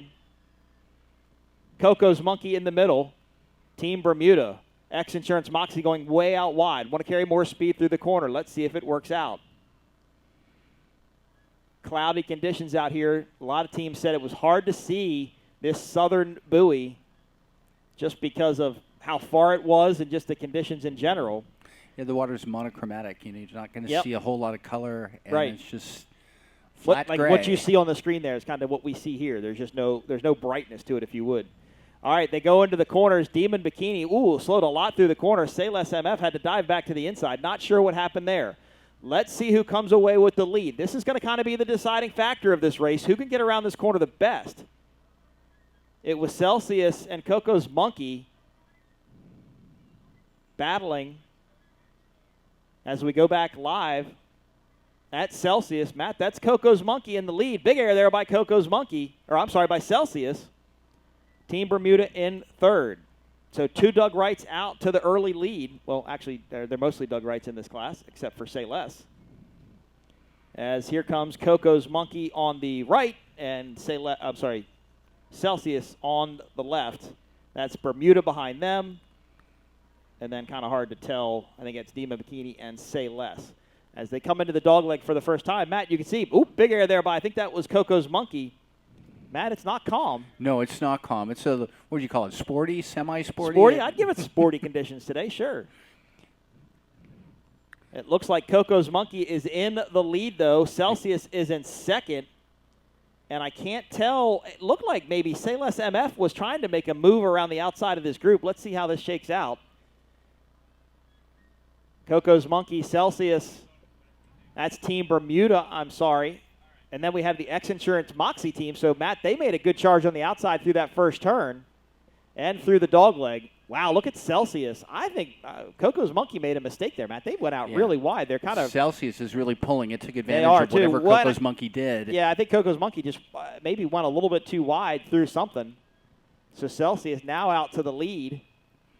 Let's see if Coco's Monkey could dive back to the inside. Let's see if that works for them. But they're going to have to contend with Bermuda now because, Matt, look, Bermuda is now starting to challenge up the inside. And we didn't talk about the Team Bermuda, but they've done really well. They're a strong team. They're not to be underrated at all. David Shelley and Stephen Bridgers in that GL Construction Team Bermuda boat now giving chase to Coco's Monkey. This is good for Celsius. This will allow Chris and Jay to pull out the lead. These 2 boats in second, will start battling themselves. Yeah, while they race for second place, Celsius is just running its own race, staying ahead. All they have to focus on is the water ahead of them right now. Coco's Monkey carries a lot of speed through the outside of that corner. They pull away from Team Bermuda just a little bit. And there is your leader. That is Celsius. They are currently number 1 in this 3-lap Super Stock heat race. Celsius did a very nice job with that turn. Really they efficient. Did, yep. And what did we say earlier before we went live? Jay Muller ran Class 1 prior. Yeah. Did it pay off? Did he make some adjustments to this Doug Wright before they came out here racing? And you can see by that drone shot, Matt, it's not calm out there. There are definitely still some holes. as Celsius is definitely starting to pull away from this second-place group. Right now, the battle, however, is for second. Coco's Monkey and Team Bermuda battling. Oh, that's a great battle right there. They're nose to nose. And now you've got this group behind them, those next three boats. That's going to be X Insurance, Moxie, Team Demon Bikini, and Say Less MF. Battling now a little further back in the fleet. So Celsius out to the early lead. Coco's Monkey, Team Bermuda, they are in a battle for second place. Again, not sure what Coco's Monkey did on the backside of this course headed north. If they just went out a little bit wide or didn't see something, I'm not sure, but they lost a little bit of speed, and that allowed this whole group to catch up, and Celsius was able to get past them. Well, and we'll see if Coco's Monkey has enough speed to at least start increasing, advancing on. Yeah, try and close the Celsius. gap. Yeah, let's see if they can pull up to Celsius. But right just now, a it little doesn't bit. look that way. I don't know. There they are right there, though. They're not far behind them. And No, look, that they've isn't kind far of at pulled all. away from Team Bermuda. So whatever happened, maybe they've worked past it, and now they're going to set their sights on first place again. That would be amazing if they could get that far back and then get up the challenge. But it looks like they may have it. I don't know. As they turn toward shore, yeah, it looks like they're. Well, Matt, we saw this in gaining a factory. bit. We saw this in factory stock. I think Good Boy Vodka Go GPS like the north end of the course, and I think 151 Express like the south end of this course. And maybe that's what you're seeing here. There's something happening down there that that a team likes more than what's happening on the north end.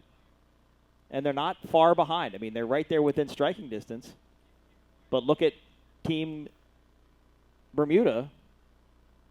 Right in So it. 3 Doug Wrights in your top 3 here in Englewood. The 2025 Englewood Beach Waterfest presented by North Myrtle Beach RV Resort and Dry Dock Marina. Celsius goes through the dog leg and now heads a little bit back out into the Gulf, away from the beach. They're close enough now where a small mistake can change the running order. They're still very close. Of course, Ryan Beckley ran with Chris Hopgood for about a year before Jay Muller jumped in the boat. And again, Jay Muller is the jack of all trades with racing. I mean, he races anything and everything he possibly can, and I think it just shows with experience. I think he probably raced a Bracket 700 boat with one of his kids at some point. He did. Chug it. He's raced a 600 boat, a 500 boat. He's ran a Mod V. He's run a Super V. He's run Class 1, Super Cat, Super Stock. I don't think he's raced factory stock yet. Maybe we need to get him in one No, of not those. yet. If anybody needs a factory stock throttleman, Jay Muller might be up to the task. Yeah, they race at different times. And he's raced Super Cat with Billy Moff for all these years, and now he's jumped in with Chris Grant with Graydell. So kind of, making some moves here. And it works out. Graydell's had a very successful season in Super Cat. So right now we're looking at the same Say Less cockpit crew that was also in the factory stock Say Less boat. Not having a particularly great day at the head of the pack, but they're out there. They're competing. And Rusty Williams, who is the throttleman in that boat, he's had a really good record in factory stock. He's not a rookie. With Myra Coyle. Celsius continues to lead. Coco's Monkey giving chase. Coco's Monkey has not closed in as much as I thought they would. But again, I think they may like something on the south end of the course more than the north end. Celsius looks good, though. Look how much flatter it's flying, and it's staying in the water more than any other Super Cat out there. So that boat is balanced, I think, perfectly right now. And you see Coco's Monkey just a little bit bow high, kind of getting just a little bit more air. You can see the props coming out just a little bit. Same with Team Bermuda. So I think right now Celsius is almost perfect. Moxie X Insurance is currently running in 4th in Super Stock. You get a shot of that team there. Got the X Insurance livery on board. So this is the white flag lap for this qualifying race.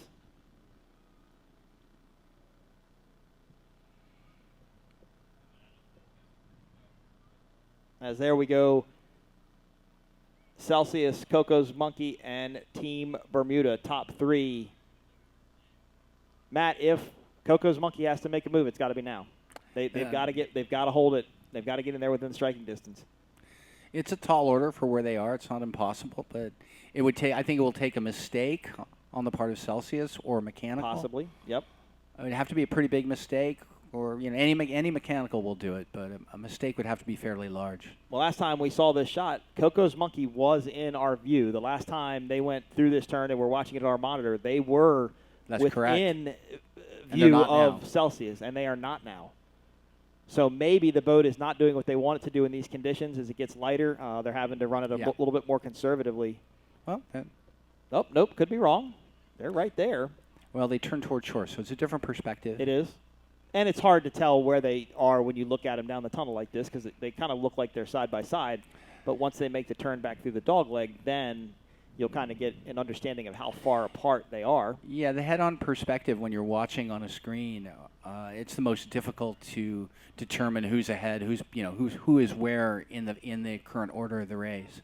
But I think if you had to rate Celsius on how they're running this race, I think this boat to me looks perfection. It's perfect. Yeah, I mean, it's not coming out of the water. It's staying in. It's getting a hop occasionally, but it's not picking the bow up. It's not walking side to side. It's flying flat. It's flying level when it leaves the water. But, I mean, it just looks fantastic. And, every other super stock boat there is just getting more air than they are. Yeah. I mean, as I just looked up at Coco's Monkey, I mean, they were completely out of the water for a half a second, and you haven't seen Celsius do that yet. Oh, maybe a little bit right there. But again, this boat just looks really, really good. It's just eating up the water. It is. And Coco's Monkey, they're not far off. I mean, they're just behind them, but I just don't think they're going to have it in them to be able to make a move. And trust me, if anybody watched the factory stock race earlier today, they're going to be thinking about what happened to Good Boy Vodka Go GPS as they go into this turn, because they don't want to make the same mistake. Well, they've got one heat today and one race tomorrow, so it's worth not pushing it to the edge. Yep. To get the pull, you want to get it if you can. Say Less MF and Demon Bikini now doing battle, headed into the northern turn. Matt, and if you look up live coming through the turn here, just to our right, look how far Celsius is ahead. It's deceiving on our monitor. Exactly how far, just how much Celsius is pulled away from the rest of the fleet. And see, Coco's Monkey just took a big hop there, not in a bad way. They just got air. And every time you get in the air, you lose forward momentum. Not a lot, but you lose enough to allow a boat like Celsius, who's staying in the water, just to run better. Checkered flag waves. First super stock qualifier is going to be in the books. Celsius is going to take the win. Coco's Monkey comes in second. And there is Team GL Construction, Team Bermuda coming across. Yeah, they did stand it up a little bit. They come across the line in third. X Insurance Moxie is going to come across the line in fourth. And I believe Say Less MF and Demon Bikini, which right now is the battle. It looks like Say Less MF is going to take the position, although Demon Bikini is trying to charge up the outside. Look at that. That's a nice run there for that team. That was a great effort on the part of Demon Bikini. I don't think they passed Say Less, but they certainly certainly gave it a good hard run. Yep. Of course, Demon Bikini is Leanne Shadlow and Chad Havens. Nice merchandise trailer up in the pits. Not the place to buy a T-shirt per se, right? So now we have a second heat coming. We do have a second heat coming out, and I'm pretty sure that Race Control probably already has those boats out down towards Stump Pass, so they will get ready to go racing almost immediately. They did say all race boats are away for the second heat from the dock, so they should be out any moment. I'm kind of disappointed, Matt. I didn't write down your choice, but I think your choice won. My choice won. Celsius won. Celsius won. That who you picked? That's all I have to say, except I had a Celsius earlier, and I couldn't stop talking for about 20 minutes. That's not that bad. It is for me. It's not that bad. And my next choice, now okay, I got to write this down because I keep forgetting the choices. Okay. My next choice. So heat 2. Wozencraft. Wozencraft. All right, I'm going to write your name. The Cheetah family. Wozencraft. Cheetah family racing. And I so appreciate you how to say that name correctly. I will Cheetah. hopefully never forget. And Mike has picked who again? That's tricky for me. You don't remember who I picked? Say again. Oh, who you picked? Yeah, who I picked. Bill Allen. Billy Allen. Randy Of course Keys, you did. Allen Lawn Care Landscaping. And watching the conditions out there that I just saw in this first qualifier, this is Billy Allen water. You don't think this is too calm for Bill Allen? I think it's pretty calm for Bill Allen. Nah, I think it's rougher out there than you think. Yeah. I don't know. Hey, I can say I'm glad I'm not out there. I don't like getting beaten up in a boat. Yeah, but I think it's good water for Billy Allen. I think it's what he's used to. There's a lot of the new teams in Superstock in the second heat. Digging Deep's a new team. Wozencraft is a new team. Mm-hmm. Drink Kilo's a new team. Ray Marine, a veteran team, just like Allen Lawn Care Landscaping. We'll see how it shakes out. You know, Ray Marine has a strong record too right now. They do. They could be near the front or at the front. They're solid. 110%. So I think what we probably should do, guys, is let's take a commercial break for a little while, and then we will get an update from Race Control and see if these boats come back where they should be out or almost on their way out. And then we will get this final heat race underway. The 2025 Englewood Beach Waterfest presented by North Myrtle Beach RV Resort and Dry Dock Marina. Matt Trulio, Mike Iwaski. We'll be back right after this. Unscene.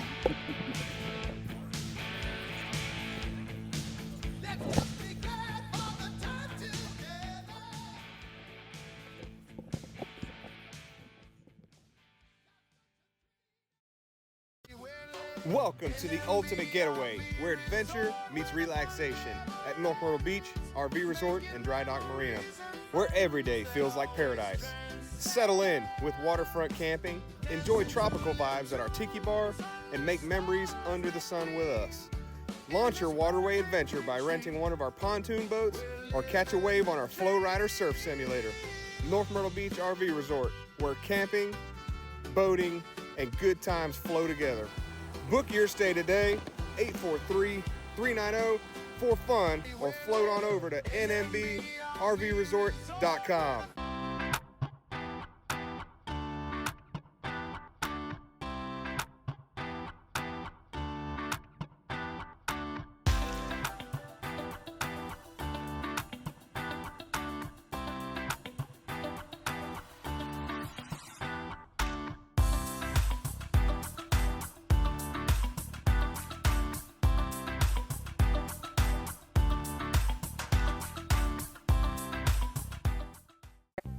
From classic to contemporary, Englewood Glass and Mirror offers a diverse range of window types and styles. Whether you seek functionality or aesthetics, we've got the perfect window for you. Click here to get started.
Hey RV lovers! Welcome to Cabana Bay RV Resort near Boca Grande. This isn't just camping, it's luxury living. Enjoy a sparkling pool and spa, stunning clubhouse, fitness center, pickleball, dog park, laundry, and direct trail access. Own your RV lot from $150,000, or rent a site with brick paver pads, full hookups, and optional private casita. Discover the getaway everyone's talking about. Visit CabanaBayRVResort.com today.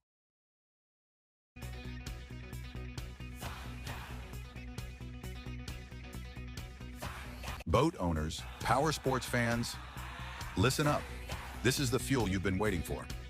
E-Free Street 93 from Fuel One Team is 93 octane, non-ethanol gas with slipstream additive. That means more power, smoother rides, and no ethanol headaches. Keep your engines clean, strong, and ready for anything. Only with Fuel One Team. Looking for the perfect taste of island life? Start your day or wind it down at Lock and Key Restaurant, home of great food, friendly faces, and the famous pull tab happy hour everybody's talking about. Come for the drinks, stay for the laughs, and enjoy those unbeatable Gulf views. Then slide next door to Sandbar and Tiki Grill, where live music, tropical cocktails, and island-inspired bites set the tone for pure Minnesota Key fun. And don't forget, Magnolia's on the Bay and Minnesota Key Marina will both be reopening soon, bringing even more of what you love to the Key. Minnesota Key Group, located on beautiful Minnesota Key, Florida.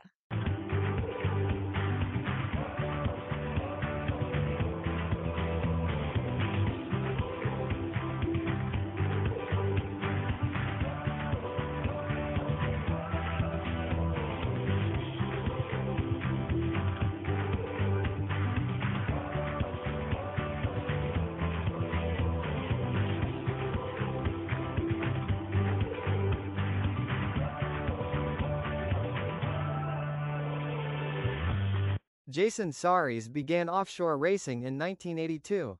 That year, he earned his first win driving Sheer Terror.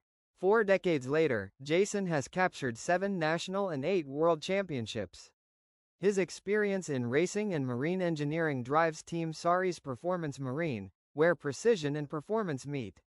Since 2009, Jason and his son Johnny continue powering success on today's offshore circuit. 40 years of offshore racing experience are applied every day at Team Saris Performance Marine. Women have no business driving boats. Nobody says it out loud, but in the boating world, that still seems to be the unwritten rule. And we are here to change that. We've teamed up to create a place for women to belong on the water, not just as passengers, but as drivers. The She Drives movement is about confidence at the helm, docking, towing, throttling, and yes, even racing. So, do you dare to drive? Because it's your turn. Follow us at Leanna, River Hotties, and Demon Bikini Race Team. We're just getting started. All right, ladies and gentlemen, welcome back. Last race of the day for the 2025 Englewood Beach Waterfest, presented by North Myrtle Beach RV Resort and Dry Dock Marina. Everybody says I say that so good when I say it slow. It just feels nice. Matt Trulio, Mike Iwaski bringing you one more race here today. Matt? What a day. Been an overall good day. Had some been a great day. Some excitement. And one thing we haven't mentioned, and we really should, there's 600 volunteers running around here. And if you can find one who isn't smiling, you bring them here. We'll they got make the them bright smile. green shirts on. All green shirts. They're working their tails off, just like our I think they were sponsored by Ray LaBadie Construction and Thoroughbred Golf Carts, I believe.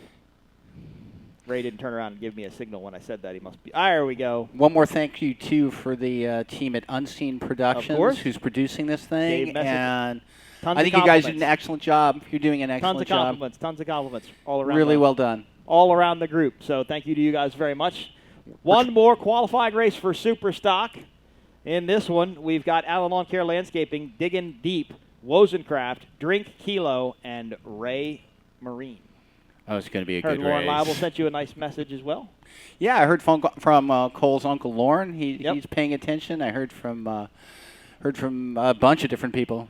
People seem to be enjoying this, which is hard for me to believe. That's awesome. We're doing a great job. No, the racing is good, though. Yeah, for sure. All right. Super Stocks are up on plane. Qualifying race number 2 going to be underway here shortly as we wait for that green flag to fly. Matt, you mentioned you thought that previous Super Stock qualifying race start was perfect. Let's see if they can do 2 for 2. And we are green flag racing. Rooster tails are up. And we're going racing one more time. Last race of the day here for 2025 Englewood Beach Waterfest. And let's see who jumps out to the early lead. Oh, Matt, look at your team.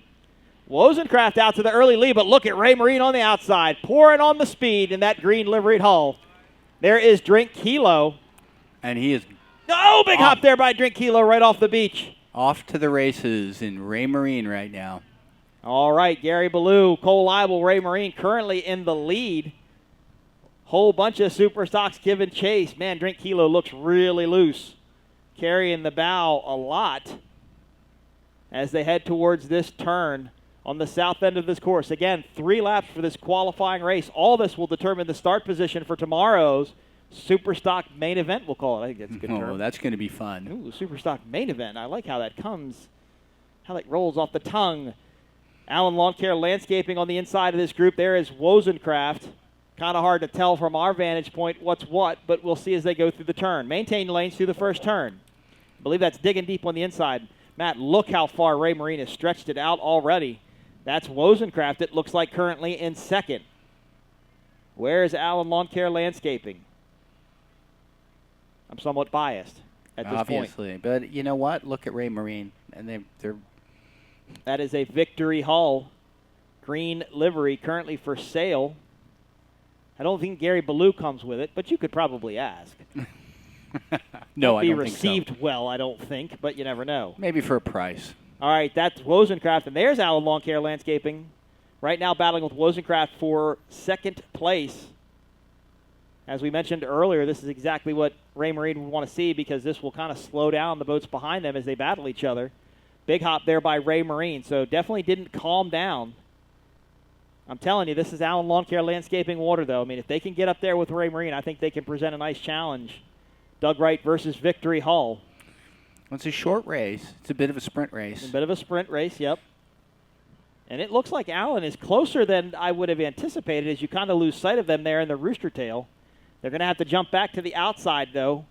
Cole and Gary ran right to the pin. That's not a good spot to get Allen Lawn Care Landscaping in. As you get in the whitewash of these boats, you actually lose a little bit of speed because you kind of lose traction. Ray Marine continues to lead through the dogleg. Now Wozencraft starts to catch up now to Allen Lawn Care Landscaping. You can kind of see what that did going back across the rooster tail to Allen.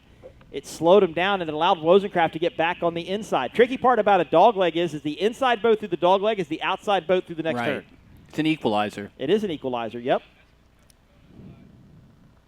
Wozencraft now back on the inside of Allen Lawn Care Landscaping, digging deep, doing battle with Drink Kilo. A little bit behind this leading group here. Ooh, big air jump there. out there and a big near air stuff. there. Yeah, that was big air. So it's definitely still out there. Not a breeze though, Matt, because I think the breeze is kind of coming more offshore now, or off the beach rather than from the north. Yep. Allen Lawn Care Landscaping maintains a ton of speed going into that corner, carries more speed on the outside. They take second pace back briefly from Wozencraft. I'm told from the start-finish boat that we're looking at 1 to 3 foot rollers outside of the boat. I'm so done it's on the outside. I'm done. I can't keep papers up here anymore. It's not working. Ray Marine, not hard to spot that boat. Reminds you of the Biscayco days, Matt, the green chartreuse livery. Very easy to see. Allen Lawn Care Landscaping way out wide, trying to carry speed, Matt, through that corner, making up whatever ground they can. They're still within striking distance. They still got a chance. They just got to stay with them and run clean water. They can't get caught up like they did before. Look at Ray Marine, though. That boat looks perfect. Again, just like we said with Celsius, really staying stuck in the water, really staying down, not taking big flyers. Flat as can be. Its propellers are in the water the whole time. You make speed with your propellers in the water, not with your propellers out of the water. Allen looks good, too, though. Wozencraft looks a little light in the front. As that is the old Dubai police boat. Is now Wozencraft. Here is Digging Deep. Todd DePhillips and Andrew Miller. And there is Drink Kilo. Drink Kilo slowed quite a bit, Matt. Not sure if they have some sort of an issue.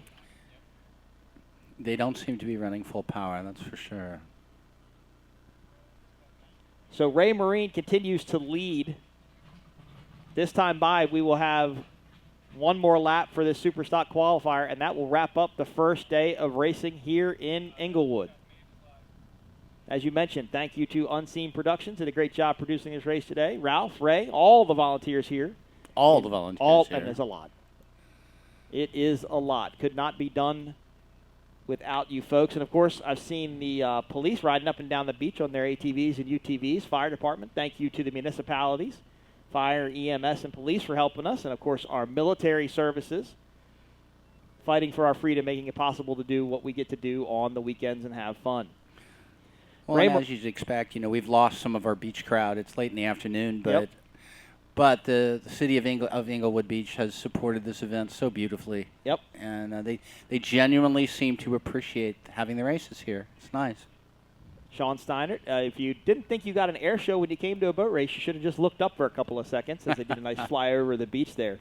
Ray Marine continues to lead, but Matt, as you look back at the monitor, it looks like Allen Lawn Care Landscaping is trying to make up some ground on Ray Marine. Now, the problem with this being such a short race is the boat really won't go away from you or come to you. Yeah, it's after such 3 a laps, sprint no. race that it's not going to burn off enough to be, faster or slower at any given moment during the race.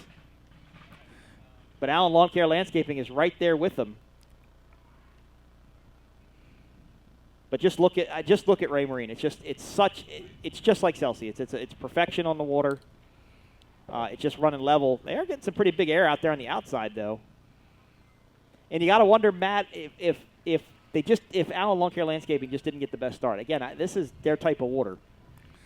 I mean, this is Ray Marine's water too. So I'm curious to see how they're going to handle this next turn because they did make up some ground on the outside. They did. I'm not looking at stopwatch, but I can tell you they're closer. Yeah, but they just took a really big flyer there. Oh, and they just took another one and almost stuffed it and slowed a lot. Yeah, that's a problem. So it's really getting them. This course is very deceiving. Yeah, even from the drone view, it looks like a glassy sort of, pretty easy course. I wouldn't have expected a trip like that. No. But they quickly regroup. Randy and Billy quickly regroup. Of course, thanks to Allen Lawn Care Landscaping for providing us shade for the day when we thought it might rain earlier, but also kept us out of the off and on direct Florida sunlight. As Ray Marine continues to lead, Allen Lawn Care Landscaping in second, Wozencraft in third. Now, Wozencraft will get its original team back tomorrow when the Maldonados return. As now Ray Marine, this is going to start their last lap here.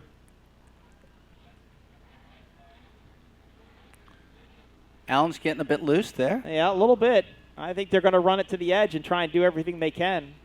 Allen Lawn Care Landscaping is a good story, though. Started racing in bracket class 600 in a Velocity with his son, and then moved up into the super stock ranks. And has done well for himself. Again, he's a rough water guy, likes rough water races. That boat's known for it. Now, we talked to Ray LaBadie earlier, Matt, and he did say that cold front is still coming. Did he say wear a sweatshirt tomorrow? He did. He said wear warmer clothes. I didn't bring any.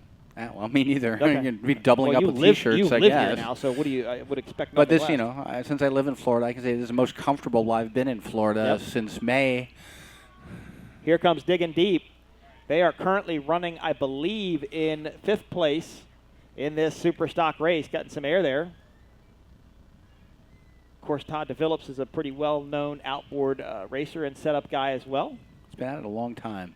Yep. Been in the super stock ranks, gosh, it's got to be at least 10 years. And longer, I think he had a maybe. lot to do with the Cat 300 class and He development did. of that boat. Pushing it along. Yep. And here comes Drink Kilo, unfortunately still way off the pace. Still running, just not and I can't tell if it's just because of their speed or if the boat is just that unhappy out there, but it's really just kind of hopping around a lot. And you can hear them on and off the throttles trying to get it to do something. So not sure what's going on with that Drink Kilo team. Dale McKern and Austin Blocker in Drink Kilo. There are so many teams now in super stock that you forget them? even if your head is in it every day and you're editing or you're doing anything with reporting on this, you really have to. It's harder to keep track now. New teams coming in all the time. Ray Marine continues to lead. Last half a lap now to remain. Allen Lawn Care Landscaping. If Randy and Billy want anything out of this, they've got to do it and do it quickly. They're going to run to the dog leg. Ray Marine enters the dog leg, makes their left turn. Now straightens up, heads towards the north end. Allen Lawn Care Landscaping, Matt, I think right now is just too far back. It's going to take a mirror. It's going to take some flyers from Ray Marine on this part of the course to allow Allen Lawn Care Landscaping to catch up. And Ray Marine would have to make a pretty dramatic mistake at this point to be overtaken. And if Ray Marine hits a flyer, then unfortunately Allen Lawn Care will probably hit the same flyer. Yeah. Right. And they did, almost in that same exact spot there. They hit it. Great shot from Ardone, Matt. You can see just that groundswell that's out there. You know, every serious offshore racing fan understands that this is a constantly changing course. Yep. It's water. But if you don't understand that, it's like there are no two laps that are identical. There's no two pieces of water that are going to be the same every time you go around them. Look, on this course, because it's a pretty narrow course when you think about it, you could hop on a wave on the outside, Totally. come around and run south here and hit the same wave you hit out there. Yeah. It's just Yes, going to you move could. across. Right. The bump is not in the same spot. No. Now, you can time it, right? I mean, there are throttlmen that can time it and get into a rhythm and kind of set the boat across the top of all of them. But it's just it's very difficult to do, and it takes a very specific condition to make that happen. Ray Marine is going to exit this north turn.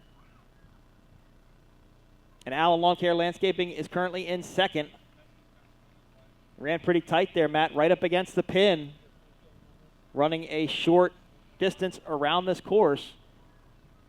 Outside may be faster because of speed, but you're running a longer distance. As it looks like Ray Marine, checkered flag is out. Ray Marine is going to take the win in your second Superstock qualifying event. Ray Marine, Gary Ballou, Cole Leibel take the win. Allen Lawn Care Landscaping, Randy Keys, Billy Allen takes second. Wozencraft in third. With the B team, as you like to call people, come across the line in third. With a nice flyer near the end Yep. there. I'd say And look, Reese Langheim has experience in Superstock. Remember, that's where he started. You know, you have to look at Ray Marine and say that's just flat-out dominant performance. Dominant from the beginning to the end. I mean, Allen had some shots, but He did. Ray Marine was not to be caught. And Ray Marine and Celsius, I mean, two very different boats. One a Doug Wright, one a Victory. Oh, my gosh. They Couldn't looked be more very different. similar in their attitude and how they ran. That's So, very true. Hats off to Celsius, your winner today in Superstock Qualifier number 1. Ray Marine, your winner in Superstock Qualifier number 2. Digging Deep comes across the finish line. I think Billy Moore helped put this boat together as well. He did, down in North Carolina. This is the old Killer Bee, Doug Wright. That is the old Killer Bee boat. Yep. Owned by Jim DeNoyer, right? And then Way it back when. became Albert Penta's boat. Yep. Penta had it for a while. Mr. Yep. Penta did. And I'm not sure who. And I They think bought that was the original paint on that was a Doug Harrell paint job. It wasn't a wrap. Oh, I They think you're spent right. a fortune on the paint, which is, Yep. you know, if you don't understand this, you know, in the audience, people don't spend a lot of money painting race boats because Right. they get banged up. Because they just hit each You know, other. so use vinyl wraps, but no, they painted that boat, and it was beautiful. Our live stream sponsors, North Myrtle Beach RV Resort and Dry Dock Marina, Minnesota Group, Saris Racing Performance Marine, Englewood Glass and Mirror, Fire Up Grill, Luke Brothers Construction, and Demon Bikini, your live stream sponsors here in Englewood. So Drink Kilo, our final boat to come across the finish line. We will give you some final thoughts once this happens, and then Matt Trulio and I are going to go enjoy a cold beverage for the evening. Oh, yes. As Drink Kilo takes the checkered flag to finish out this Superstock qualifier. Matt, Drink Kilo definitely hoping for a better day tomorrow as they get this boat figured out. You know, aside from the boats that, you know, that wrecked, you know, that That's went the over old- today. And by the way, that's the old Jackhammer boat. Excuse me? That's Jackhammer. Aside from the boats that wrecked, I mean, everybody's got a shot tomorrow. Everybody's I mean, got a shot. there's not, you know, you're not going to suddenly become the #1 boat, Nope. but it's a new day. It'll be great to see the Mod V boats out tomorrow. Yep. We're going to see Britt Lilly back in a Mod V boat, you know, reprising his hurricane of awesomeness. It should be fun. It will be a good time. And he's in a boat that, you know, did a double barrel roll just a few weeks ago, and the boat's fine, and it's going to be a fun show. All right, well, we're going to wrap up our broadcast here on the beach. We will be back tomorrow. First race should start right about 10:30. Don't forget to go to the Guy Harvey T-shirt trailer and get your official event merchandise. For Matt Trulio, I am Mike Uwaski. We look forward to bringing you the action live again tomorrow. The 2025 Englewood Beach Waterfest presented by North Myrtle Beach RV and Resort and Dry Dock Marina. We will see you folks tomorrow. Have a good evening.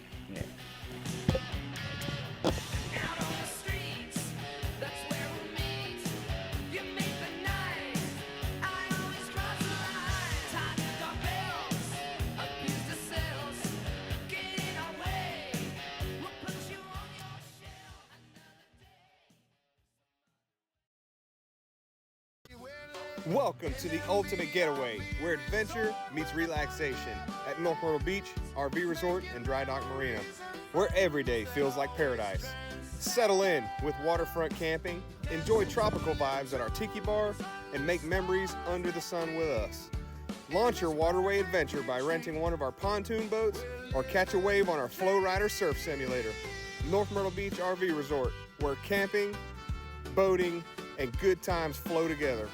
Book your stay today, 843-390 for fun, or float on over to nmbrvresort.com.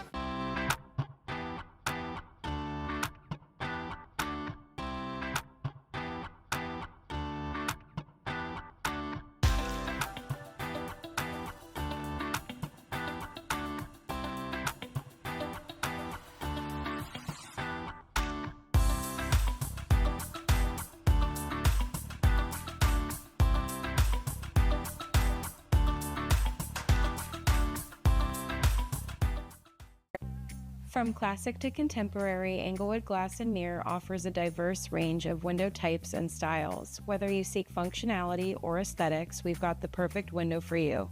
Click here to get started.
Hey RV lovers! Welcome to Cabana Bay RV Resort near Boca Grande.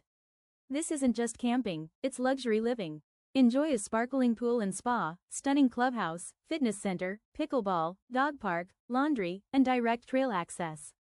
Own your RV lot from $150,000, or rent a site with brick paver pads, full hookups, and optional private casita. Discover the getaway everyone's talking about. Visit CabanaBayRVResort.com today.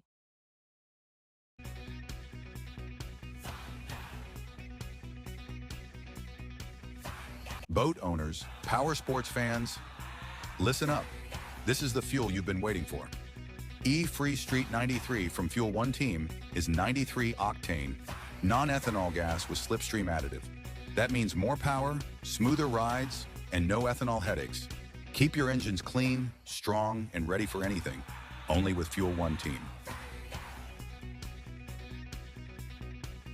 Looking for the perfect taste of island life? Start your day or wind it down at Lock and Key Restaurant, home of great food, friendly faces, and the famous pull tab happy hour everybody's talking about.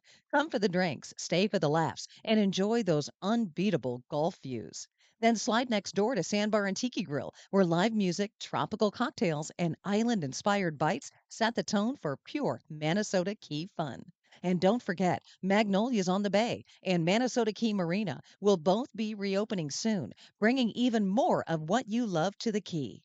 Minnesota Key Group, located on beautiful Minnesota Key, Florida.